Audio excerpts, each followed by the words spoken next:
Good afternoon. Welcome to today's live-streamed ordinary full council meeting coming from the Guildhall Council Chamber. As mentioned at the last meeting, as Deputy Lord Mayor, I will be chairing today's council meeting in the absence of the Lord Mayor, who is attending the 40th anniversary events in the Falkland Islands. I would first like to welcome the Lord Mayor's chaplain, Reverend Bob Mason, for prayers. May we pray. Eternal and ever faithful God, whose purposes are certain to be fulfilled, hear our prayer as many of our city prepares to celebrate the greatest event in human history, the coming of your Son, Jesus Christ. Keep us mindful that he came in humility to serve and not to be served, and give us all that same willing spirit of selfless service. Keep in our minds that Christ came in poverty and had a heart for the poor and disadvantaged, and give us that same spirit of kindness and compassion. Keep in our minds that Christ came as a healer of the sick and suffering, and give us that same concern for those who are ill in body and mind, the troubled, and those who struggle with addictions, especially at this time of year. Please bless the work of carers and the many local organisations supporting those of our city who find this season financially demanding and emotionally difficult. Guide this meeting, we pray. Grant careful consideration and sound judgment, that debate will be wholesome and decisions well considered for the good of the city and the well-being of its residents. For Christ's sake, Amen. Thank you very much, Reverend Mason. You're welcome to stay for the rest of the meeting, but we understand if you have to leave. Please be seated.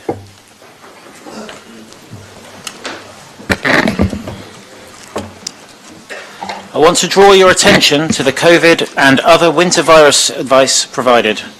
The Director of Public Health would like to remind us that the Chief Medical Officer is still advising people to continue to follow the regular hand washing, face coverings, keep space of 2 meters, ventilate rooms guidance when meeting people inside, as we are now into the winter period. This will reduce the spread of coughs, colds and other viruses, including COVID-19, that is still circulating in the city. We are expecting this to be a difficult winter for the NHS and our own care services, so just a gentle reminder that in order to reduce the risk of catching and passing winter viruses, we should all follow these preventative measures while moving around the Guildhall. With regards to members of the public attending to make deputations to the council, the webcast will not show them on the camera, but we will hear their words.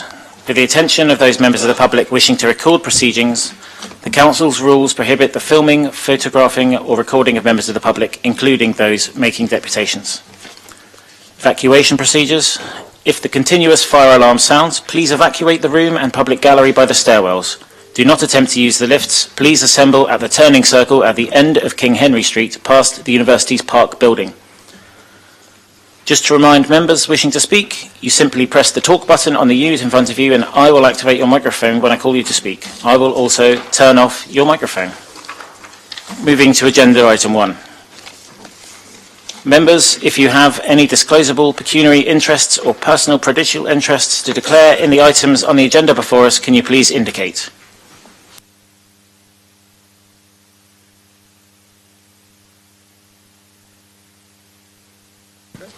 There are none. Item 2. Minutes. Is it proposed by Councillor Vernon Jackson and seconded by Councillor Bosher that the minutes of the ordinary council meeting held on the 8th of November 2022 previously circulated in the agenda be confirmed as a correct record? The minutes agreed?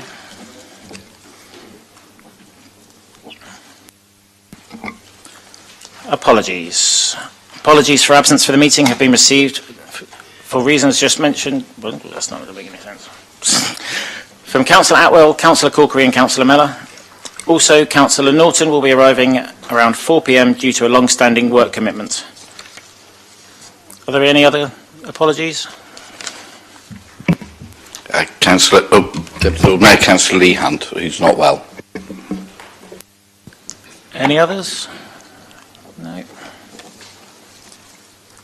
As previously notified, Deputy Lord Mayor, my apology, it is not an apology for people being absent, but as colleagues will know, the Solent Freeport has been agreed and announced today.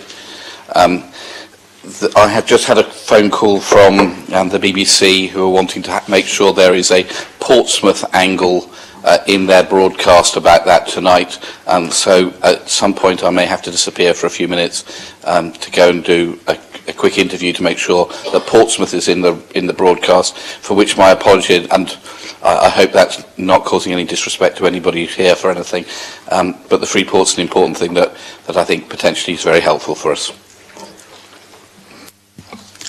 Thank you, Councillor Vernon-Jackson. I'll let you go when you need to.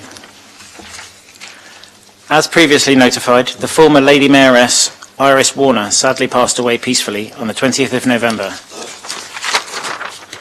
Iris was 99 years old. Her husband, Fred, who was Lord Mayor in 1985-86, died in August 2021. The family intend to have a private funeral. Our thoughts are with Iris's family at this sad time. Finally, as you will see, I have James Harris supporting me today in preparation for Stuart's previously notified imminent retirement.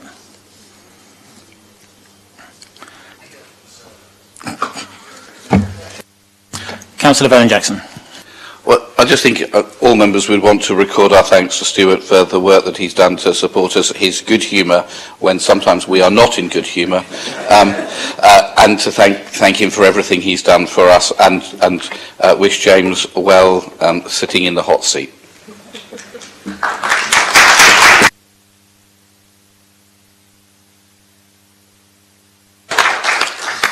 Thank you to Councillor Vernon-Jackson. Deputations from the public under Standing Order 24. There are 3 deputations for this meeting, excluding the petition item at item 7, and those will be dealt with as part of that item, details of which have been circulated on the green sheet in the chamber. Can I ask Catherine Rimington to make your deputation on item 12C? You have 4 minutes, and the bell will sound when there is 1 minute to go, and again at the end of your time. Thank you.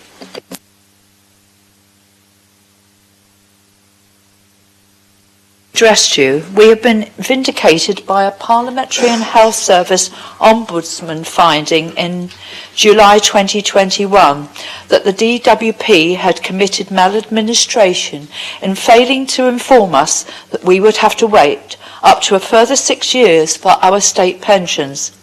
The Ombudsman has encouraged the government to be proactive in resolving this issue, but still we wait. Since 2015, more than 210,000 1950-born women have died without seeing justice. Nationally, 1 WASPI woman dies every 14 minutes waiting for compensation. That is shocking, sad and totally avoidable. We could give numerous examples of hardship endured by local WASPI women struggling to cope with thousands of pounds shortfall in expected income. The anguished woman in poor health wondering how she would cope with another 6 years in her physically demanding cleaning job. Another of our members suffered severe mental health consequences after finding out by chance she would have to wait another 6 years for her state pension. Her retirement plans ruined, she had to adjust to a very different future from the one she'd expected. Another, living on universal credit, felt humiliated by job search requirements to keep applying for jobs that she knew, as a woman in her mid-60s, she had no chance of getting. And then there are the impacts on our local community through the loss of skills available to the voluntary sector and support to families through informal care arrangements. The last available figures from November 2021 estimated there were 9,160 WASPI women in Portsmouth. That's grandmothers, mothers, daughters, sisters and aunts whose contribution to the city in unpaid work is enormous. All this is against a backdrop of a gender pension gap that the government predicts won't close until 2040 at the earliest. It is a gap created by historic unequal pay and private pension opportunities, just two obstacles to a secure retirement that we faced in our working lives, and it is a gap evidenced by far more women than men relying on the state pension for their retirement income. It's difficult to accept state pension equality as the destination when it's not been integral to the journey. Yet we've accepted equalisation of state pension ages and are not asking for women's state pension age to go back to 60. What we want is compensation for the failure to communicate life-impacting changes to a cohort of women least equipped to withstand the financial shock without adequate warning. It's a matter of trust. Throughout our lives, we've done all that was asked of us and more. Our campaign has grown in strength since it began, and regardless of individual circumstances, we have all suffered because of this maladministration. As far as the government is concerned, we are invisible, but we are visible to members of this chamber, and we ask you to see us as we are. Please stand with Portsmouth WASPI women and vote for the motion. Thank you.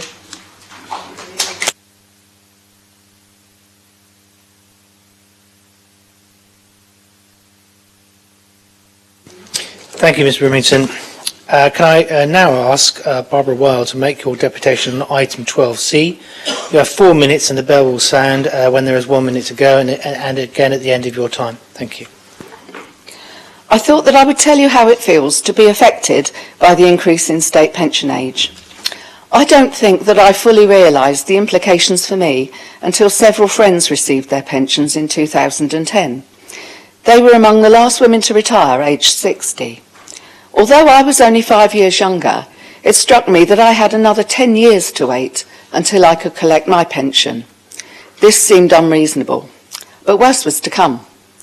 The news of the 2011 Pension Act came at a bad time for me.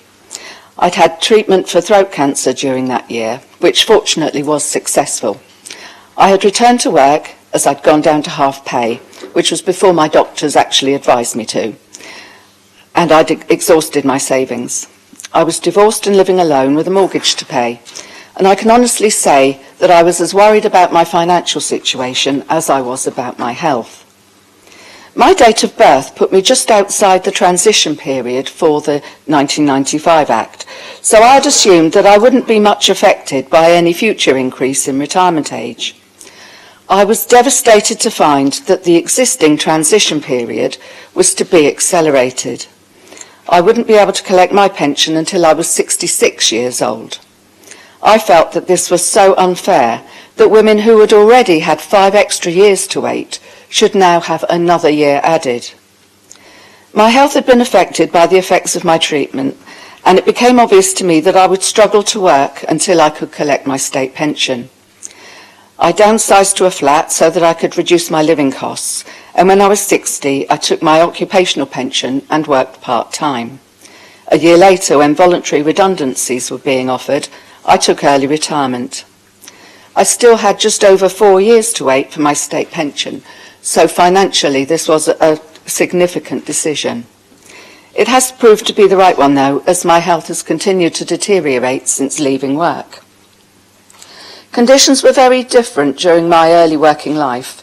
My occupational pension is small, as it was never considered a priority when money was short while bringing up young children. My age group didn't have free nursery hours or tax credits that enable women to keep working and paying contributions. I never expected that my occupational pension would be my sole income. I was relieved when I eventually received my state pension last year, as my savings were very depleted. I wondered if I would start to feel less angry about the increase in pension age when I received my pension, but I didn't. Joining Solent WASPI has validated my feelings, as I've found that many members feel the same. It's been wonderful to join this community of women fighting for justice. It's been estimated that someone in my position who waited the full 6 years for her pension has lost £50,000. However, we're not asking for the restoration of the lost pension. We've had a moral victory when the Ombudsman found the DWP guilty of maladministration. But now we want fast and fair compensation. As a resident of Portsmouth, I hope that you can support our campaign.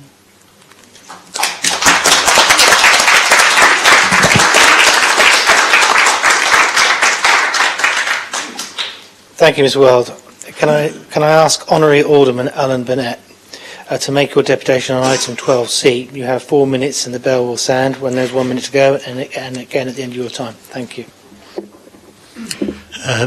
Deputy Lord Mayor, members, Portsmouth Pensioners Association would like to support this notice of motion and our colleagues, our WASPI colleagues, whose testimony you've heard.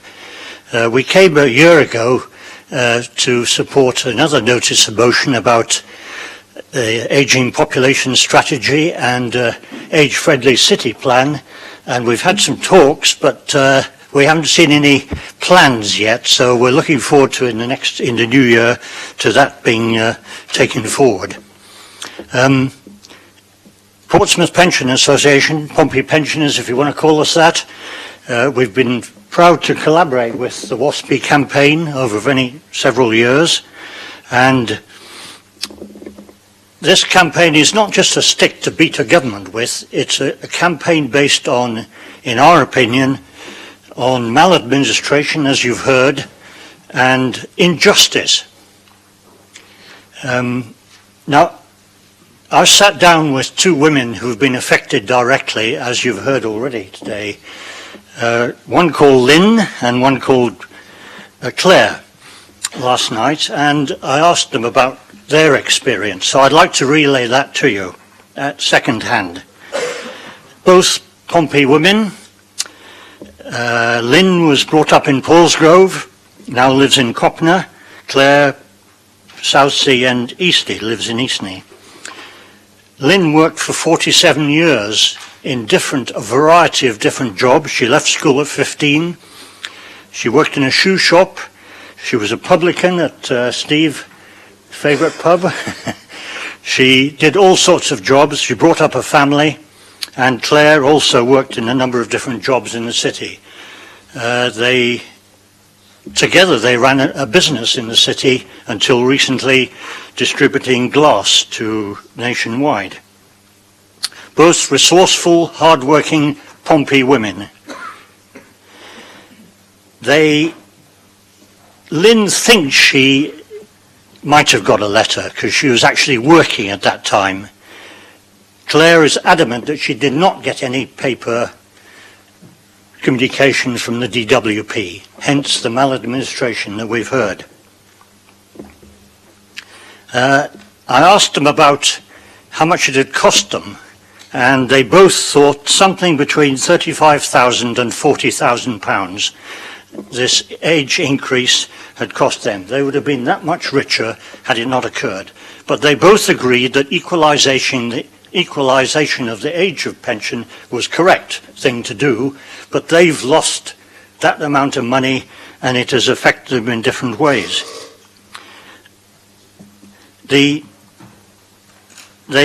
Lynn particularly made a very comment which moved me when I was hearing it. Her second husband, Graham, who actually worked for the council for many years, when he was working, she would have liked to, when he retired, she would have liked to spend more time with him, going on holidays and so forth. But she had to work.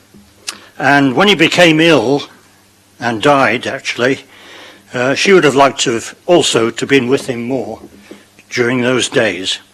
And that comment struck me, as much as the financial side of it, how much, as the notice of motion says, how much it's affected people in their caring roles because their circumstances are such that they felt they had to work. So, Deputy Lord Mayor, thank you for hearing us. Portsmouth Pension Association would like to back this notice of motion. I hope you'll pass it. Thank you.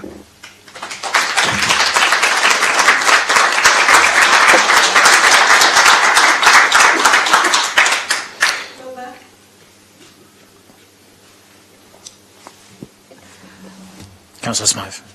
Thank you. I realise I've forgotten to declare an interest in this motion.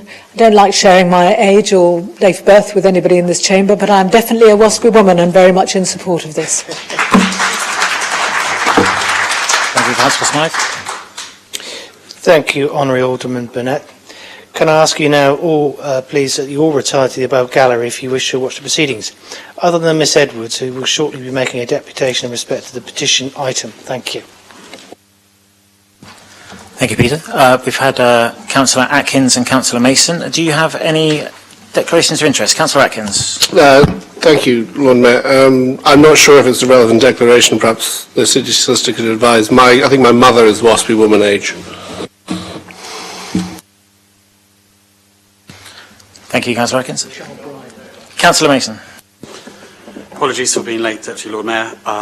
No declarations of interest to declare. Thank you. That brings us to the end of deputations for this section of the meeting. Public questions.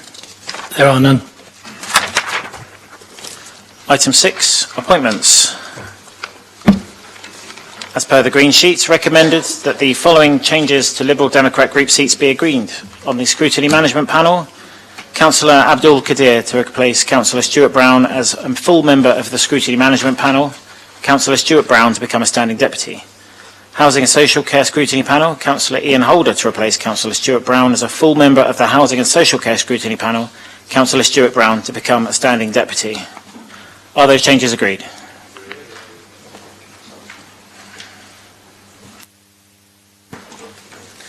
Item 7, petition, public petitions. As set out on the agenda, the Council has received a petition seeking support for the Portsea Action Group and the local community to help to get GPs reinstated at the John Pounds Medical Centre and help resolve the barriers and blockages that is preventing this from happening. The Council's rules state that as the petition contains more than 500 signatures, it will be debated by full Council, if the lead petitioner so requests, and they do. The process will be the lead petitioner, Ms Deborah Edwards, will be given 6 minutes to present the petition.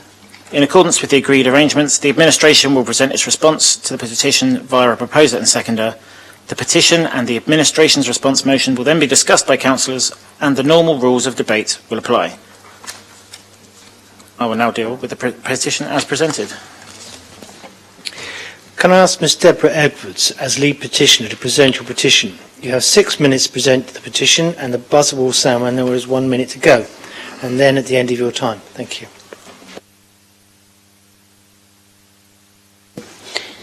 My Deputy Lord Mayor, members of the City Council, I am here on behalf of the Portsea community who have had a doctor's practice locally for many years in Portsea. With the amalgamations that have taken place, the local community who are old and infirmed or disabled now have to undertake a hazardous journey, having to take a bus and cross major roads with a substantial walk to get to the doctor's surgery. Many of our residents can't afford taxis. The premises are still there at John Pounds, and we ask for our doctors to be reinstated at Portsea. At the present time, for us in the community to get to see a doctor is not working. When we phone, we get cut off waiting in a queue. Very difficult to get a face-to-face appointment. We are relying on our local chemists to give advice.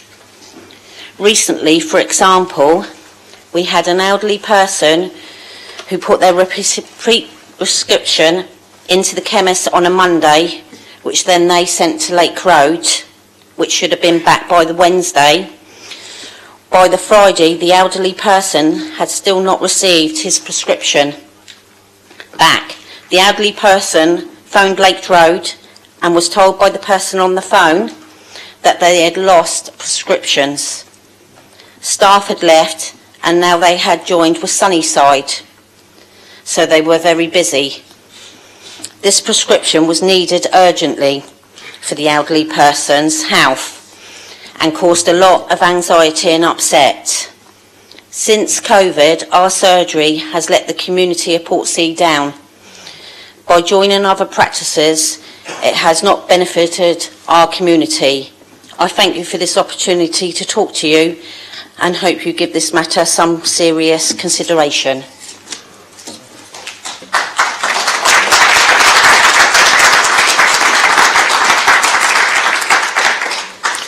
Thank you for your deputation, Ms Edwards. As there are no other deputations on this item, now could I ask you to please retire to the public gallery if you wish to stay for watch the rest of the meeting. Thank you. Now, in respect of a proposed response from the administration to the petition, I have received signed notice of this from Councillor Winnington as proposer and Councillor Fazakerley as seconder, which I understand is about to be circulated. Formally proposed, Lord Mayor. Is that seconded? Formally seconded, Lord Mayor. Do I have any amendments to the proposed response? Probably not.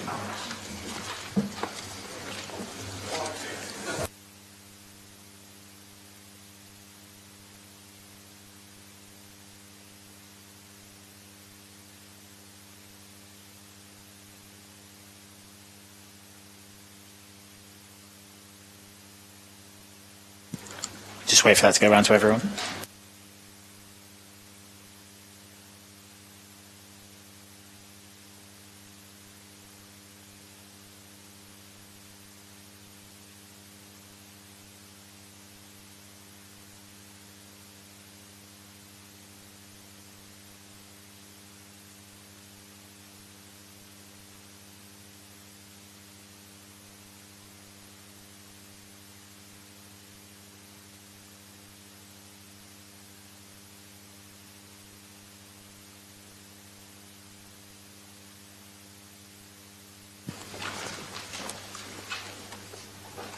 Does anyone have any amendments to the proposed response?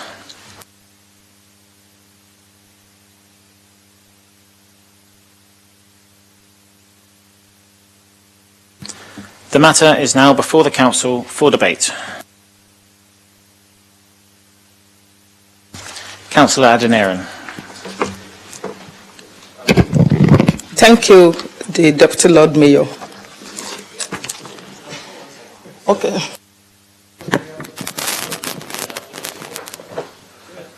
It's his first time. Come on, give him a chance. Come on. Deputy Lord Mayor, councillors, colleagues, and people from Portsea and other people in the gallery. Thank you so much for the petition coming here today. As has been circulated, the administration, on behalf of the City Council, is very pleased to accept this petition and recognises the situation as it is in Portsea, and we completely back the wish to have full GP services restored to Portsea.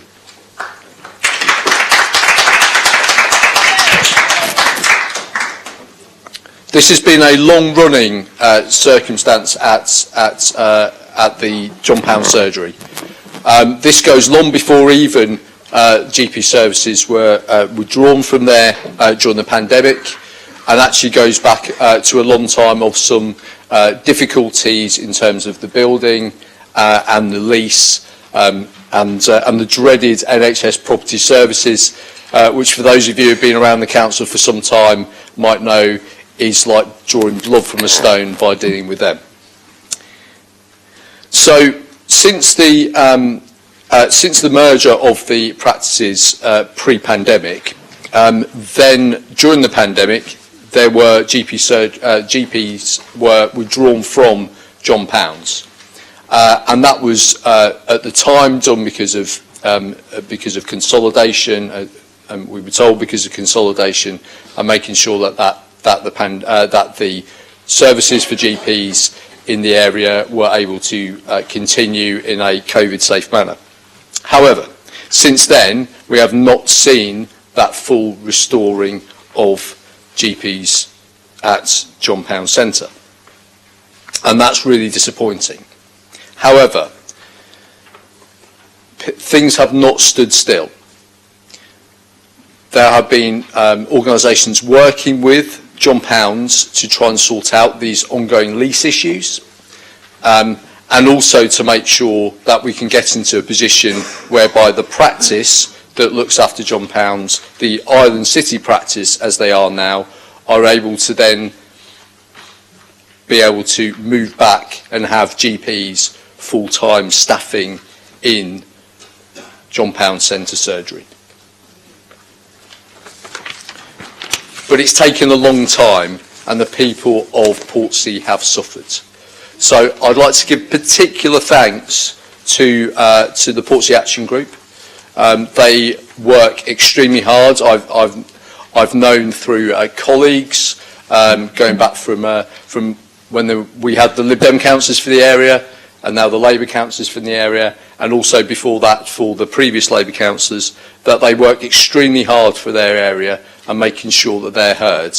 And it's really important that we have this opportunity. They have this opportunity to come to speak to us today and tell us about how they're feeling and what's going on. The interesting thing about Portsea is, actually, when you look at the size of their community in terms of numbers, they shouldn't have the things they have. But we know that they need the things they have because they are a distinct community in our city. That is why the City Council has a housing office there. That's why the City Council has a library for them there. And that's why we have John Pounds Centre as a community centre. And that's why Portsea needs a GP surgery there, with GPs in there all the time. So there's lots of things going on in legal terms. You'll see in the response about lease negotiations, which is something that we have to legally do with the practice, but we are moving forward with that to the extent of the practice has now got a surveyor who is involved in that process, and we hope that that will move on as soon as possible. But also there's the community engagement side, and this is the most important point of this response. This is the most important point that we're doing, working with the practice, but doing within Health and Care Portsmouth, is actually getting those together and the stakeholders in that community to be able to make sure that they have their voice heard, not just through a petition, not just through talking to the councillors or other members of the council, but actually having a group that is there and able to go through there as well. So there is going to be the establishment of a Portsea working group. There's going to be a survey for local residents, listening events and a workshop and focus groups. They're also going to work with the Hive Portsmouth to investigate transport options in the meantime to get better access to Lake Roads. But we don't want that to be the only way, because we want that to be in Portsea. And this work is expected to take place between January and May 2023. So thank you again for the Portsea Action Group for this petition. Thank you for everyone who signed it. Thank you for coming here today and speaking to us and telling you how much this is affecting you. And I can absolutely commit that we, as the administration of the City Council, and I'm sure on behalf of the whole Council, we can say we support you and we want to have GPs back in Portsea. Thank you so much.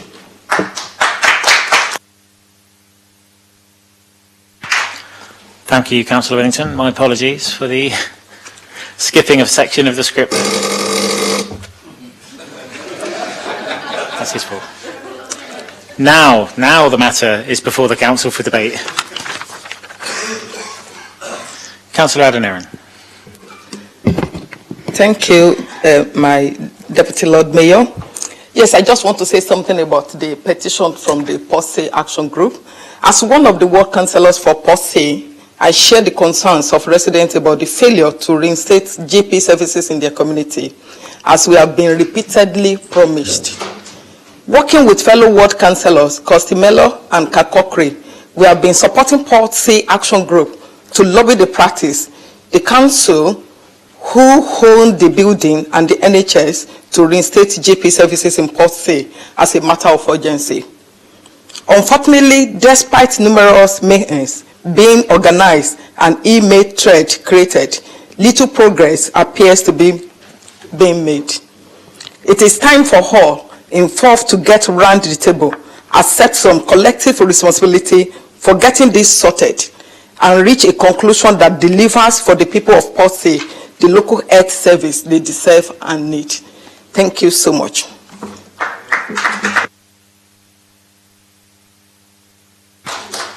Thank you, Councillor Adeniran. Councillor Smythe. Well done for coming and reminding us about this really important issue. I was on the Health and Wellbeing Board, I think 3 or 4 years ago, and certainly the whole matter came up at that point. And I do urge, I'm grateful for this proposal, Councillor Winnington, but I urge the Health and Wellbeing Board, where people from agencies across the city meet, to take their role more seriously, because they do have the power to put a lot of pressure on people to make sure this problem is resolved quickly and more quickly than it has been resolved.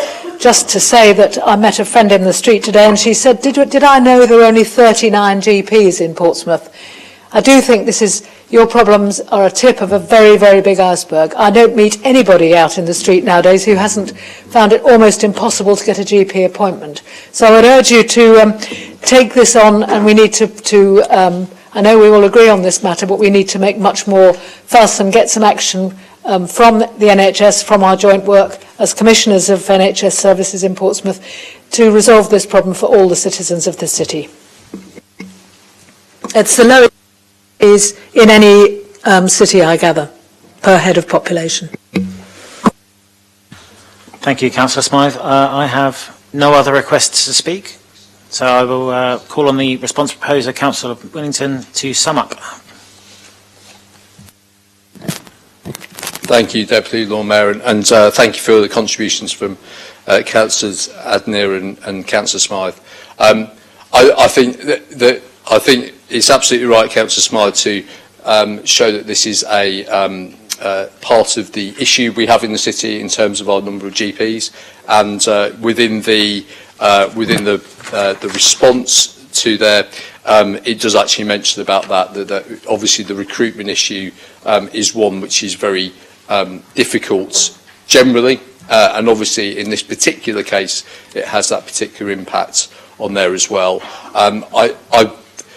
I think the issues in particular about the legal issues, because of the involvement of NHS Property Services, and as you said, this came up many years ago, as I alluded to, and it's one of the reasons why Councillor Fazakerley seconded this response, because of course it's been going on when I was previously Cabinet Member, while Councillor Fazakerley was Cabinet Member, and then with me as Cabinet Member again.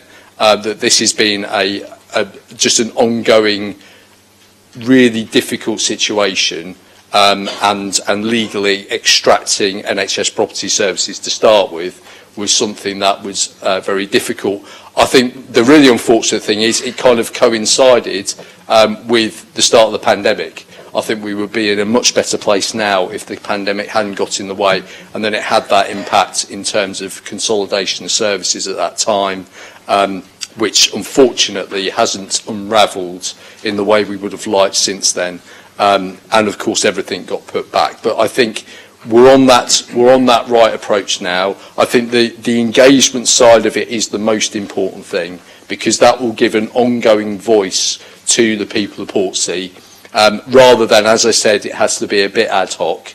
But that was really a part of that, and PAGA at the part of that, Portsea Action Group at the heart of that, to be able to make sure that the people of that area of our city have their say on an ongoing basis, and not only about GP services there, but also about other things that affect their community around social care, health, and other matters. I hope everyone will support this today. As I say, important issue, is indicative of some of the issues that we have in other parts of the city as well, and of course it does feed into that ongoing large piece of work that we're doing within the city on GPs, the summit we've had in August, and then that we will be having another one in the new year as well, and getting more people around the table for that one. But it is one of those things we're having these ongoing conversations with, because the more GPs we have in the city, the more places we're able to provide for, and it will give less, I'm not going to say an excuse, but less reason to not have GPs in all areas of the city that need it. And at the moment, Portsea is one of those places. So thank you so much, everyone. I hope you can support the petition response, and thanks again to PAG and the people of Portsea and everyone else who signed the petition.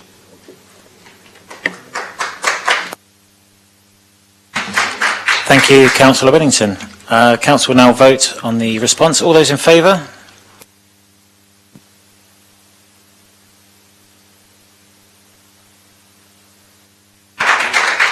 Any to the contrary? Any to the contrary? Couldn't see any. It's unanimous. That's carried. Any abstentions? No, that's carried. Thank you. Thank you.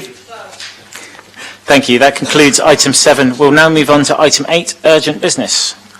All members have been previously notified of the urgent business for today's meeting, namely a report from the Chief Executive, which has been previously circulated regarding the review of political proportionality on committees and panels. In response to the recommendations set out in the report, I have received a written proposal from Councillor Vernon Jackson, seconded by Councillor Gerarda, which has already been circulated in the Chamber. Could I ask Councillor Vernon Jackson formally to move the proposal? Happy to move. And could I now ask the proposal is formally seconded by Councillor Gerarda? Happy to second. Would you like to propose properly, Councillor Vernon Jackson? I think I have.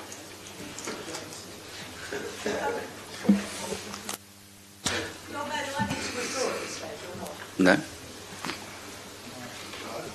I was just seeking clarification. No. For the matters, therefore, open for debate.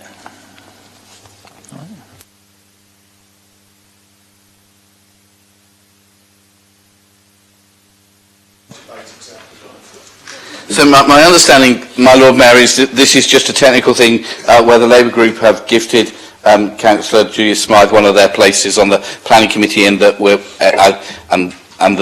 that seems sensible and agreed. I think there is a second issue, which I presume we will come to after that bit, which is in terms of the chairmanship. But I'm happy to be advised otherwise by Mr. Bulff. Thank you, Councillor Vernon Jackson.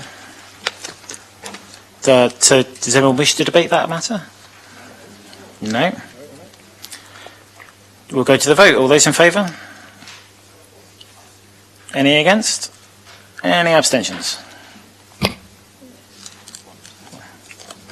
Thank you, everyone.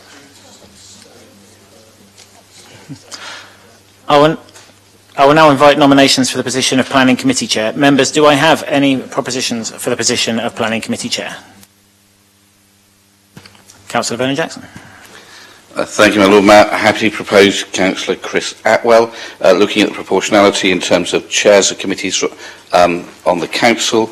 Currently, the 9 Labour councillors have 3 chairs, the 13 Conservative councillors have 4 chairs, the 17 Liberal Democrats have 2, and the 3 Independents have 0.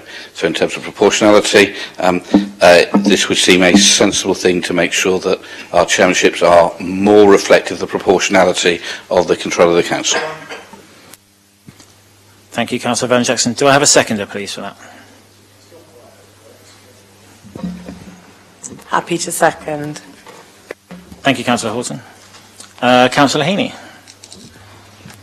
Thank you, Lord Mayor. I would like to nominate Councillor Judith Smythe for the place of Chair of Planning, and I will say a few words, if I may, as well. Councillor Vernon Jackson talked about proportionality rules. We don't have any formal proportionality rules in the Council, the way we operate. We have suggested this in the past, but it isn't operating.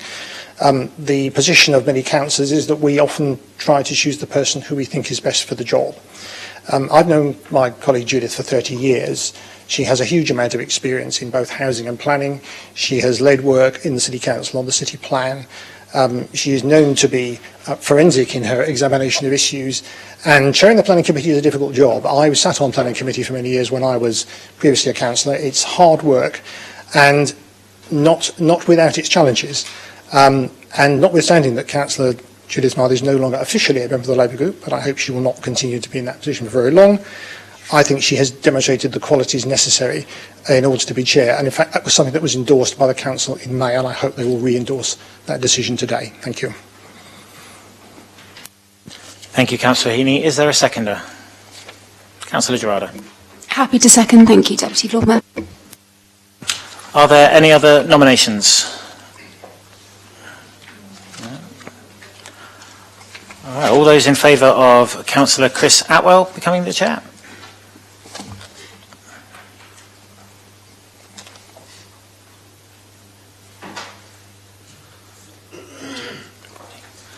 All those in favour of Councillor Smythe?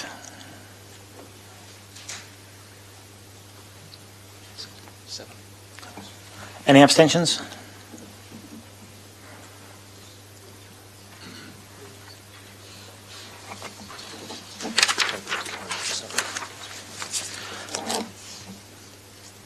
That concludes this item with Councillor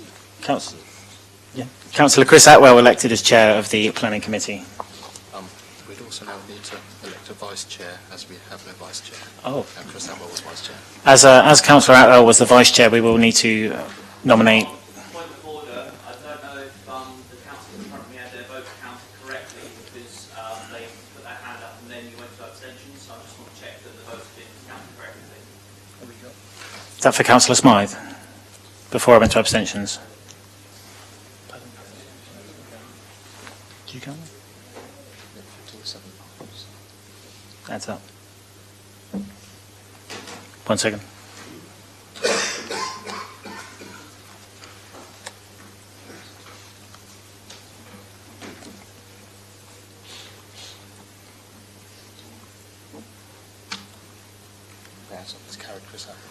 Yeah, they were included. Yeah. So we need nominations for vice chair. Gerald. Can I propose Councillor Judith Smythe to be vice chair? Do I have a seconder? Councillor Heaney. I'd like to second Councillor Judith Smythe as vice chair of planning. Thank you very much. Are there any other nominations for vice chair?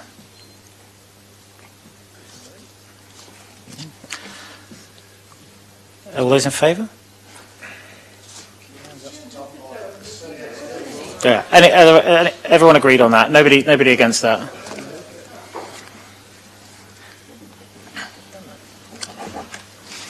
What's that?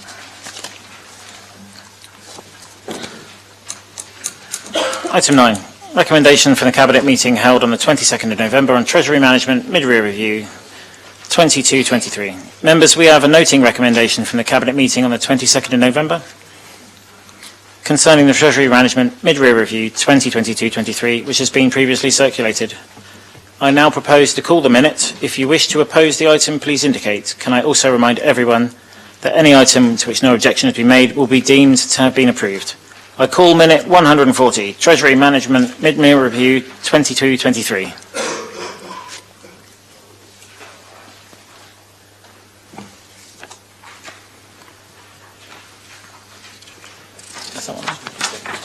Not objected to. Thank you. On to item 10. Recommendation from Cabinet meeting held on the 22nd of November on Ocean Recovery Declaration Progress Update. Members, we have a noting recommendation from the Cabinet meeting on the 22nd of November concerning the Ocean Recovery Declaration Progress Update, which has been previously circulated. I now propose to call the minute. If you wish to oppose the item, please indicate. Can I also remind everyone that any item to which no objection is made will be deemed to have been approved. I call minute 135, Ocean Recovery Declaration Progress Update. Thank you.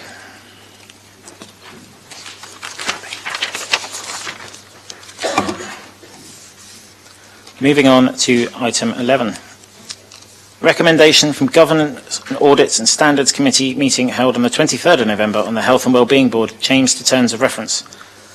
Members, we have a recommendation from the Governance and Audits and Standards Committee meeting on the 23rd of November concerning the Health and Wellbeing Board changed to terms of reference, which has previously been circulated. I now propose to call the minutes. If you wish to oppose the item, please indicate. Can I also remind everyone that any item to which no objection is made will be deemed to have been approved. I call Government Audits and Standards Committee Minute 48, Health and Wellbeing Board, change of terms of reference.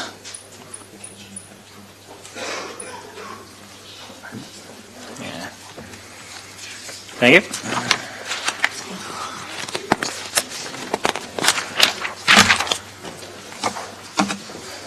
Moving on to item 12, notices of motion.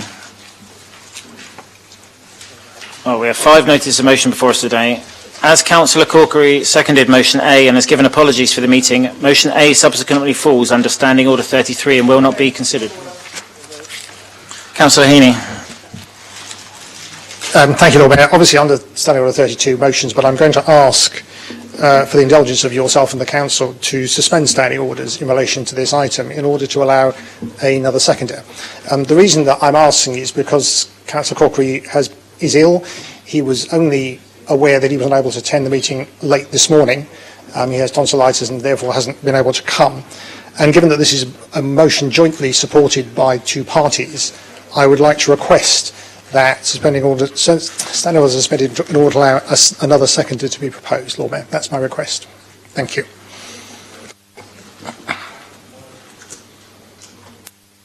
Councillor Bennett-Jackson. Point of order. I'm sorry, this is the first I've heard, and personally, I'm proposing it.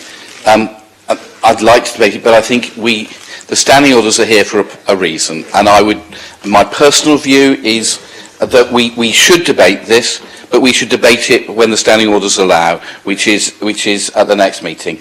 It would have been useful to have had that conversation beforehand, so we had time to think about it.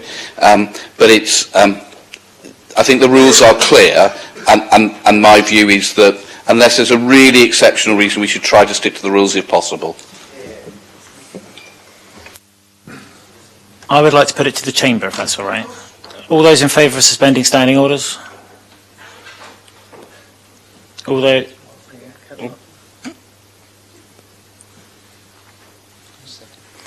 against? Any abstentions? That's clearly against. So that will go to the next full council meeting to be considered.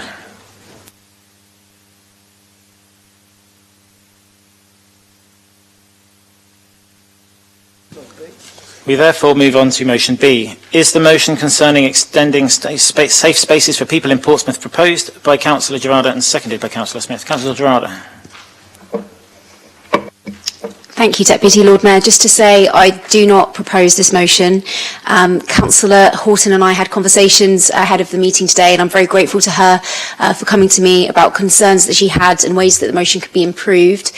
So we've agreed that we will take this out of today's council meeting and come back with a stronger motion at the next council meeting. And I would like to place on record my thanks to Councillor Horton for doing that. So, yeah, I don't move it today. So it's not moved. Thank you, Councillor Gerarda. You guys are making this very easy on me. So moving on to motion C. Is the motion concerning supporting WASPI women in Portsmouth proposed by Councillor Fielding and seconded by Councillor Gerarda? Councillor Fielding.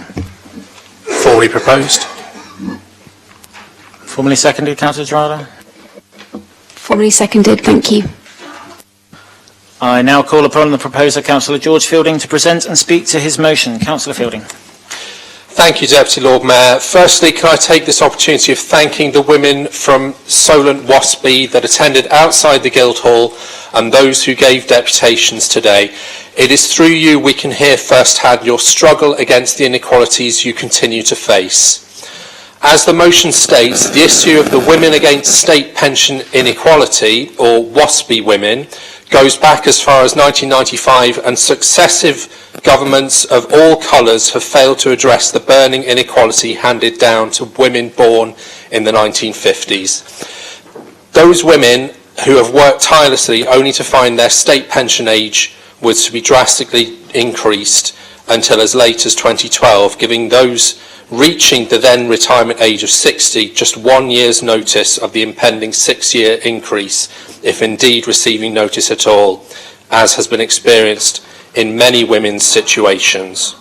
It is estimated that at least 9,000 women are in fact affected by this issue in the Portsmouth area alone, as we've heard. They make up a small part of the 3.8 million women born in the 1950s that are directly affected by this change. And not only that, but we must also bear reflection on the more than 220,000 women, 1950s born women, who have died awaiting justice since the WASPI campaign began in 2015. Indeed, the COVID-19 pandemic further exacerbated their plight, with figures showing that 1 in 10 women who died during the pandemic were affected by the pension age inequality and lost both their state pension income and the opportunity to make alternative retirement plans as a result. As recently as July 2021, the Parliamentary and Health Service Ombudsman found in its review that the Department for Work and Pensions had failed in its duty to provide the public with as full information as possible. The DWP failed to make a reasonable decision about the next steps of its communications in August 2005 and delayed sending them until December 2007. The PHSO found that the DWP did not get it right, and its handling of the whole affair was considered a maladministration. This maladministration meant that an additional 28 months of further individual notices of changes could have been given to avoid even further injustices on these women. But what is the effect of these changes? Women who would normally be retiring at 60 would have been able to look after older relatives or partners, are unable to afford to do so, impacting directly on the adult social care sector. Women who would have retired earlier could have engaged in caring responsibilities for grandchildren rather than continuing to work, increasing the state burden on childcare. A wealth of voluntary services are missing out on crucial volunteers who would have been able to give their time freely rather than continuing to work. And as the cost of living crisis continues to rage with no sign of an end in sight, this is making their struggle even harder. So what is it these women want? Not to reverse the state pension age or seek the return of state pensions lost, nor are they opposed to equalisation of the state pension age. They are asking for fair and fast compensation on the injustices handed out to them. By supporting this motion today, you will be sending a message to the current government that Portsmouth City Council recommits our support to our WASPI women and to speed up the justice that they sorely deserve. Thank you. Thank you, Councillor Fielding. Are there any amendments to this motion which will need to be proposed and seconded and circulated? Has it already been circulated? Councillor Pitt. An amendment in my name, Lord Mayor. Is Councillor Sanders seconding that? Formally, and I reserve my right to speak later. Thank you, Councillor Sanders. Would you like me to wait till it's circulated, Councillor Pitt? Or would you...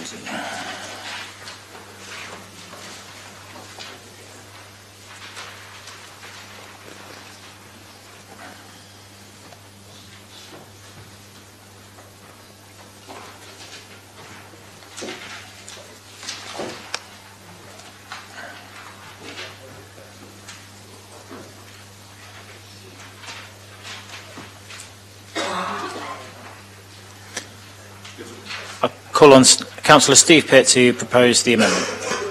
Thank you very much, Deputy Lord Mayor. It's a very simple and straightforward amendment, but I think that the WASPI women absolutely and definitely need clarity, not just from the current government, who to date have seemed reticent in addressing this issue, but also the likely next government. And I don't think that just asking the current government to do something that it's shown it's not going to do is much use to anybody, whereas getting that commitment now from the leader of the Labour Party that this will be unequivocal support post the next general election is extremely important. I I increasingly find myself living a long life and hearing all sorts of promises from various parties, including my own, at general elections that do not subsequently bear fruit for those who voted for them. I make no defence of mine, and I don't expect our Labour colleagues to make any defence of theirs, and therefore I see no reason why this amendment should be in any way controversial, and hopefully all members can support it. Thank you, Councillor Pitt. The matter is now before Council to debate. I have no requests. Nobody? Sure, Councillor Gerarda. Thank you, Deputy Lord Mayor, and thank you to the Solent WASPI Group for coming today and for your deputations. I just wanted to speak on a personal account about the impact that this injustice has had on my mum, who was born in 1956. For background, my mum has been working similarly to some of the WASPI women that are here today from the age of 15 as an industrial sewing machinist. She has had over 45 years of working in a very repetitive job where she has unfortunately gained quite a number of physical health conditions as a result, things like arthritis in her fingers and tennis elbow, all sort of commensurate with the type of hard labour that you have when you do the role of seamstress. For decades she worked in Berristons on Gladys Avenue, formerly known as Sunlight Factory, doing a lot of repair work on various forms of garments, such as firefighters' garments. And if you can imagine, you know, they're fire retardant, you know, very heavy garments, and from that she has basically sustained a number of injuries, but really important, crucial work to keep very important people in our city going. So she is somebody who you know, was really desperately looking forward to 60, reaching pension age, because unfortunately she didn't even have a workplace pension. That wasn't really something that was promoted well. And like others here, you know, she took time out to care for myself and my sister growing up as a child, so juggling all of those responsibilities as well. And the sort of physical exhaustion from her work meant that she just could not carry on. But unfortunately, she obviously received very little notice about the goalposts moving in terms of her pension, going up from 60 to 66. Again, like, you know, everyone's mentioned here, obviously nothing against the equalisation of pensions, that should obviously happen. But it was how it was handled so poorly by the government and with such little compassion and consideration. Not even something like thinking about, you know, other state benefits that those women might have been able to have access to, knowing, in particular for the women on low incomes like my own mother, that they would really struggle financially. So that is absolutely appalling how it's been handled. Since the age of 60, my mum has really struggled financially, which has been absolutely heartbreaking to see. Because, you know, at that age in life, people should be able to enjoy themselves and, you know, use their free time as they wish. But, you know, her and along with other millions of women have really suffered. And all my mum's really wanted to do, bless her, is spend her retirement looking after grandchildren, and that's, you know, what she has done. But she's had to do that using her own savings and, you know, being really sort of hand to mouth throughout those last 6 years. But finally, actually just at this weekend, and it's so well timed for this motion, she finally turned 66. Woo, yay, happy birthday, Mum, in case you're listening. Which means that she does get her state pension, and she's been as happy as Larry going around on sort of Portsmouth buses already, enjoying her free bus pass. So she's, you know, very relieved to have finally, you know, got that pension that she really deserves, given all of the work that she's contributed in her life. And, you know, this is a hard-working generation of women who've given so much to this country and, you know, to Portsmouth locally, and, you know, who at the least deserve the pension that they were entitled to. And I know, given what has been said here today about the really shocking statistics about the number of WASP women who have passed away and who are going to pass away before they even access the rights to their pension, you know, there are lots of other WASP women that aren't so lucky, and that is absolutely, you know, awful. So I just wanted to, you know, place on record my thanks to the WASPI campaign. You have my full support, and thank you for coming here today. And yeah, I'm so happy to second this motion. And let's see that we can get justice for WASPI women. Thank you, my Lord Mayor. Thank you, Councillor Gerarda. I'm sure the rest of the chamber will join me in wishing your mum a very happy birthday. Councillor Whittington. Thank you, Deputy Lord Mayor. Portsmouth City Council calls upon the government to make fair transitional state pension arrangements for all women born on or after the 6th of April 1950 who have unfairly borne the burden of the increase to the state pension age with lack of appropriate notification. Hundreds of thousands of women had significant pension changes imposed on them by the Pension Acts of 1995 and 2011 with little or no personal notification of the changes. Some women had only 2 years' notice of a 6-year increase in their state pension age. Many women born in the 1950s are living in hardship. Retirement plans have been shattered with devastating consequences. Many of these women are already out of the labour market, caring for elderly relatives, providing childcare for grandchildren, or suffer discrimination in the workplace, so struggle to find employment, etc., etc. That was from Full Council, October 2016. 2016, colleagues. And what has the government done? Absolutely nothing. Absolutely nothing about the problems that they had caused. And I say they in the most general terms here, because we're talking about the government. Capital T, capital G. We're talking about the government from 1995 right through, under whatever party or parties it was under, right through till now. Because all of them had the opportunity to go and say, 1995, for those women who were then going to transition from state pension of having it at 60 to 65, who were born within the 1950 to 1955 time, and then obviously subsequent to 2011 to get that notice as well. But they didn't. They just ignored it. So 1995, the Act was changed. My mum was born in September 1950. And so she was in that first tranche of people who got their state pension a bit later. In her case, it was only 6 months, but she got notification only under a year before her state pension age, and she found out that she wasn't going to get her pension until she was 60 and 6 months.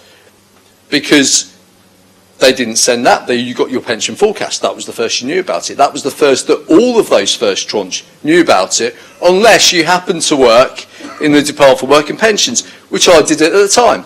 And I remember I relayed this 6 years ago in this very chamber. So we were told, working for the Department of Work and Pensions, we were told about, oh, by the way, just a note for staff in the workplace that you know that next year people are going to start getting their state pension later. They're going to start this transition period. So I didn't say anything to my mum because I thought, oh, she must know about this, because surely the government would have told them. They would have sent them a letter in 1995 saying, you're going to have your state pension later. Surely that would have happened. Or at least, if they didn't do it in 1995, someone would have done it in the subsequent decades and a bit. But they didn't. They waited until the pension forecast came out, which is about a year before your retirement age, or rather, back then your supposed retirement age is when it came out, and therefore you then found out you weren't going to get it for even longer. So what kind of planning could those women do? What could they do? They couldn't plan at all. Because they might have made arrangements, they might have made investments, they might have done other things, bits and pieces. Their partners, their husbands, might have made arrangements that all fitted in with that. But they had no notice. And of course, they couldn't change, a lot of the time, they couldn't change things. So this is where the injustice comes from. Councillor Fielding is absolutely right when he's talking about maladministration. That is what maladministration is. To make a change to someone's entitlement to something and not tell them, why wouldn't you tell people? All it would have taken in 1995 was a notification, a very clear notification to every single person that it would affect. They've got all the records, everyone's on that computer system. Even in 1995, everyone's on there. They would have been able to tell that to everyone. Or they could have put something in place to say maybe 5, 6, 7 years before, you would get that kind of notification. But they didn't do it, and people are still suffering the consequences now. As Councillor Gerard said, for some of them, it is they're of that point where they're getting their state pension that bit later, right now, today. So I completely support the motion. I support the amendment as well, because I completely agree with Councillor Pitt. We need to be absolutely clear. Yes, it is the right thing to do, but this is what you've got to actually commit to it to do it, rather than say, we want to do it, but actually you get to the point of actually the crux of it, if you're going to be in the government, and say, oh, actually it's going to cost too much. Let's make it obvious, let's make it important, and let's show people that you have to give notice for when you're changing their circumstances. You have to let people plan for the future, because it was the WASPy women then, it could be you next. And you wouldn't want that, would you? Thank you, Councillor Winnington. Next up, I have Councillor Darren Sanders. Councillor Sanders. Thank you very much, and thank you to Catherine, Barbara and Alderman Burnett for their powerful statements earlier on. As Councillor Winnington has indicated, this has been going around for a very long time in this chamber, and the interesting thing is the consensus amongst political groups in this city to support the WASPy campaign, and the stony silence from our respective national parties. Councillor Winnington mentioned the motion in 2016. He was too kind not to mention it was put forward by Councillor Stagg and himself. That day, before any of the Labour councillors were elected, there was no debate. It wasn't debated here, it wasn't discussed here, it was sent to the Scrutiny Management Panel, excellently chaired by Councillor Simon Beauchamp. No debate, no discussion, it wasn't important enough, so we had the discussion there, I have to say, in a slightly more congenial environment. And then all of us, my Deputy Lord Mayor, agreed that we would actually support this motion. That was proposed by Councillor Beauchamp, seconded by myself. The strong case that Councillor Stagg, Councillor Winnington and our Solent WASPy colleagues put forward that evening made us convinced that this is the right thing to do. Sadly, time has passed. Catherine and Councillor Fielding already outlined the hundreds of thousands of women who've died waiting. The injustice is immense. 1 every 14 minutes, remember, 1 every 14 minutes. That is not acceptable, that is a crime. And it's a crime for two reasons. I mean, there have been many blunders of many governments, but this is frankly right down there. It reinforces the sexism of successive Conservative and Labour governments over the pension system, whereby women were denied equal national insurance, equal pensions, because many of them were raised doing the hardest work of all, raising families. That wasn't regarded by the men in charge as a good thing. So they had to rely on their husband's stamps. That was morally wrong. It needs to be rectified. Unthinkable now. And second, as both Councillor Fielding and Catherine, I think earlier on pointed out, it is a point of maladministration. Simple as that. And things need to change quickly. Now, there are two reasons why Councillor Pitt and I have put down this motion today. And the first is to provide the one thing that hasn't happened over the decades, and that is certainty. Our Labour colleagues say that we should support the WASPy women's figures, less than the Labour Party offered in 2019, admittedly, but thank you very much for those. But that instead, government should provide an immediate compensation package. Note an immediate compensation package, not what the WASPy women are asking for, not what Natural Justice asks for.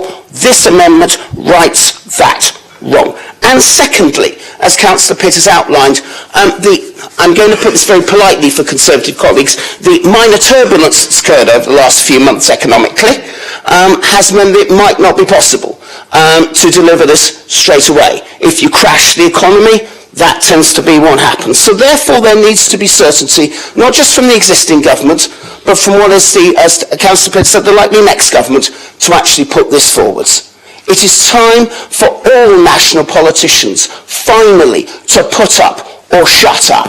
Every group in this chamber over the last 6 years has put up in support of the WASPI women. It is now time for our national counterparts to end their silence and do the same. Thank you, my Deputy Lord Mayor. Thank you, Councillor Sanders. Next to speak, I have Councillor Barrett. Councillor Barrett, please. Thank you very much, my Deputy Lord Mayor. I wasn't initially going to speak on this, but it's the first time I've said it so far. But I just wanted to take a few minutes to personally thank the Silent WASPI women. I remember sitting up with you up there 6 years ago, supporting you, and the frustration I felt then is still the same now as well. And I just really wanted to thank you as well, because you personally took me under your wing and you taught me what the issues were, and it's just so frustrating that we're still at this point today that you're having to come back to ask us to write again because nothing's come from it. And I think it's really important to say, and it's been mentioned by a couple of people here, this is affecting women and their families, and there's some people who haven't survived this. I know that you guys, you put up on our the support group that Jenny, a really wonderful lady who really suffered over the last few years financially and medically, she passed away recently. Where's her justice at the moment? She's not going to get it. She didn't get to have that retirement time with her husband, who died a few years ago either. So there's no justice there for her. So we all need to just get on with it as nationally and make sure that we make this right, because it is so unjust and it's so not right. So I just want to thank you for continuing to campaign on this really important issue, and I really hope that this gets pushed forward and it gets sorted as soon as possible. Thank you, Councillor Barrett. I've just noticed Councillor Norton arriving. Councillor Norton, do you have any declaration of interest for this meeting? No, Deputy Lord Mayor, not that I'm aware of. Apologies for my absence, and good to see you. No worries, we were pre-warned. I have no further requests to speak, so I'll ask Councillor George Fielding to sum up and indicate whether he will be subsuming the amendment. Thank you, Deputy Lord Mayor. Clearly this council has been on a journey alongside our WASPI women. From 2016 until now, still no justice. So obviously the debate is quite clear. We are all in support of you. In terms of the amendment, I think we acknowledge that the direction of travel in terms of government is likely to lead to a change of political party leading nationally.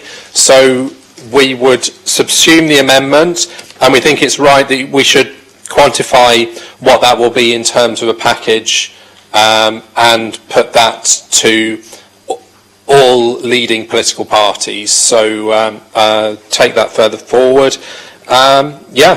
Thank you for the debate, and I look forward to having a unanimous vote on it.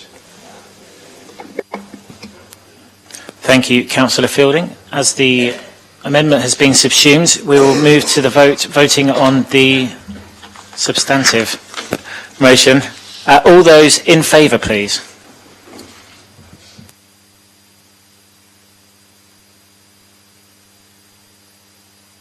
Any against? And any abstentions? Motion carried. Thank you.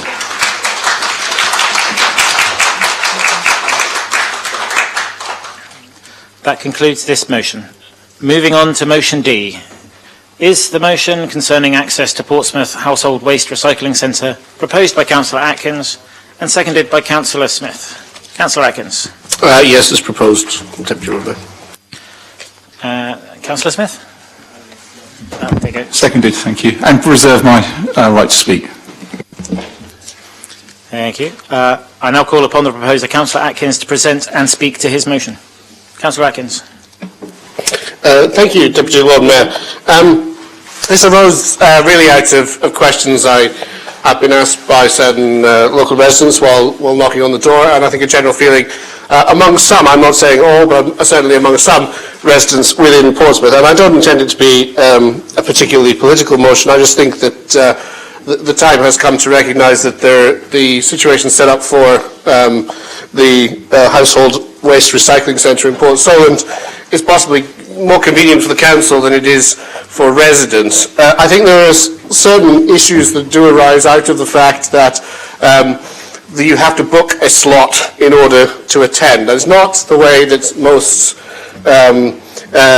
waste recycling centres, household waste recycling centres operate in many areas across the country. I do recognise that is how they operate in other areas in Hampshire, but I think that it presents a significant barrier to access among some people in the city. I think the case that we should consider, first of all, is those people who, they may be kind of household DIYers, or they're having a kind of clean out, and they don't necessarily predict or think, oh, I need to book myself a slot of when I can take the rubbish I produce to the tip, a week in advance, 10 days in advance of when I want to do my clear out, when I want to do my household work.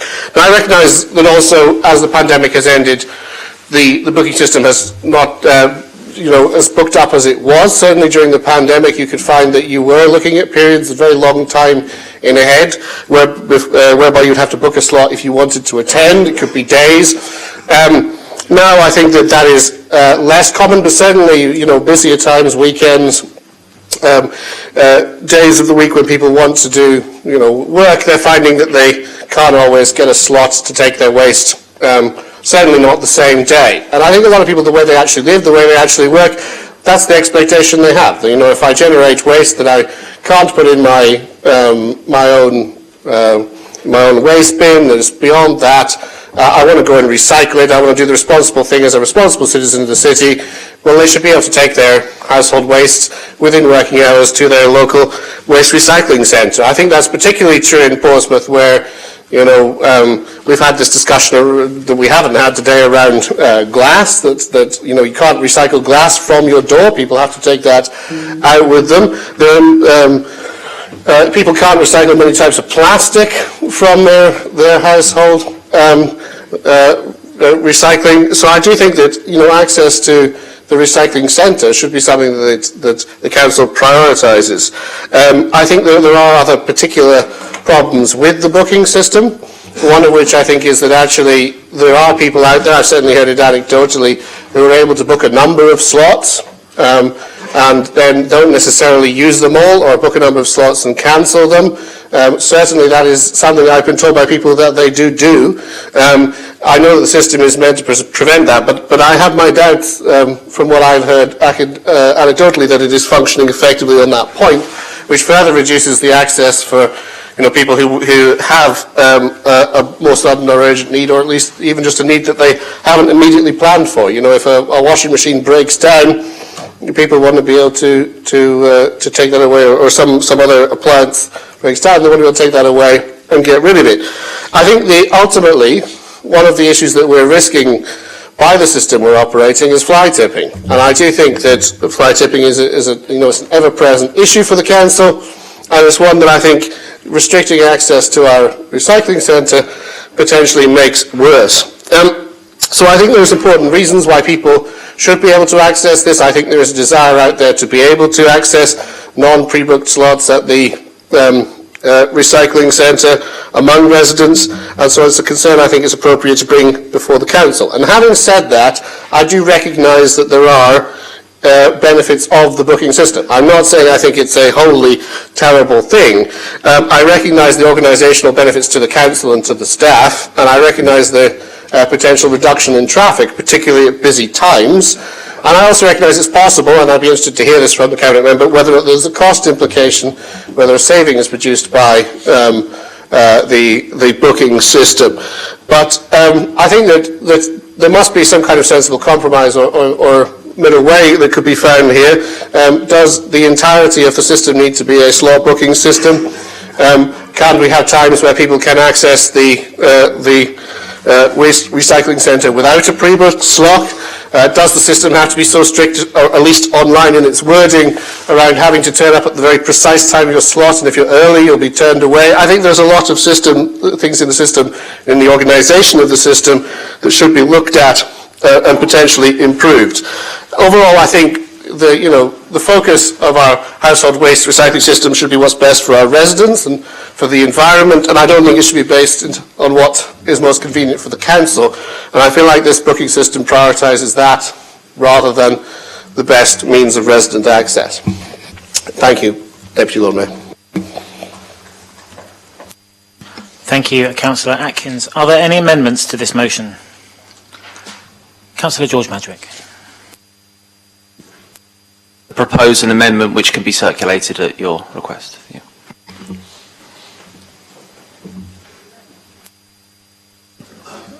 Would you like me to wait for it to be circulated before it's... Oh yeah, seconder. I second the amendment. Thank you, Councillor Madrick. Would you like me to wait while it's being circulated? Yeah. Councillor George Madrick, if you'd like to propose the amendment. Thank you, Deputy Lord Mayor. Yeah, it's just an amendment really to kind of make it a little bit more nuanced for the time being. As most of you probably know, I actually live on the road that you have to drive through to get to the tip, and it's the only road in and out of the area. Equally, as you know, in our local plan, we were coming up with ideas of how to reroute traffic around the estate, the Titner West project, obviously because of this road being an issue. I'm very on the fence on both sides of this. When I took up my opposition position on the cabinet position that Councillor Fazakerly's got, myself and Councillor John Smith of the Conservative groups turned around and said, "Oh, we want this reopened immediately." So in essence, I completely agree with Councillor Atkins' motion, and I'll be supporting it regardless of whether he subsumes my amendment or not. But I would like him to subsume my amendment because I think there's one fundamental issue here that's been overlooked, and that's how it affects the 800 plus residents of Port Solent and the businesses in the area. Now, for those of you who aren't familiar, as I say, you've got the Portway. Now, unfortunately, because of where the tip is situated, you have to drive down the entirety of Portway to get to the tip. Before you get to that section, there is 4 roads which leads to the entire residential side of Port Solent, which you have to pass, and also it's by the access where the businesses are. Now, Monday to Friday, and this is one of the things I think, Councillor Atkins, that we could look into, is on a negotiation of when we could have it open completely freely. Because I think, for example, on weekdays, it wouldn't necessarily be a problem, but I'm sure Councillor Fazakerly will bring up when he speaks, no doubt, that there's a massive traffic and congestion issue around Portway in relation to the tip at weekends and peak season. So if on a Saturday or Sunday they've got the Mustang car meet in Port Solent, to give you an example, you have usually 150, 200 sports cars turn up along with the tip, along with the residents, along with all the local businesses, and I'm sure a lot of councillors in here will be aware of the carnage and backlog, even to the fact that I believe during the COVID pandemic, there was actually our own council offices were trying to usher traffic through for a good couple of weeks because the traffic was that substantially bad. So, yeah, in essence, I agree with Councillor Atkins' motion. I would like to see the household recycling reopened without many restrictions or the need for booking, but I think we've got to have a discussion with that, and I would like to consult the residents of Port Solent, because fundamentally they're the ones that are going to literally be affected on the ground, because I'm telling you now from someone that lives in Port Solent, it can be an absolute nightmare. I'm very lucky that I live on the first house in Port Solent, so I haven't actually got to go through the traffic jam of Portway, but the other 800 people do. So hopefully you can accept my amendment. We can get the administration to do a survey of Port Solent, and we can bring it back in March and make some positive changes. Thank you. Thank you, Councillor Madrick. The matter is now before the Council to debate. First up, I have Councillor Lynn Stagg. Councillor Stagg. Thank you, Deputy Lord Mayor.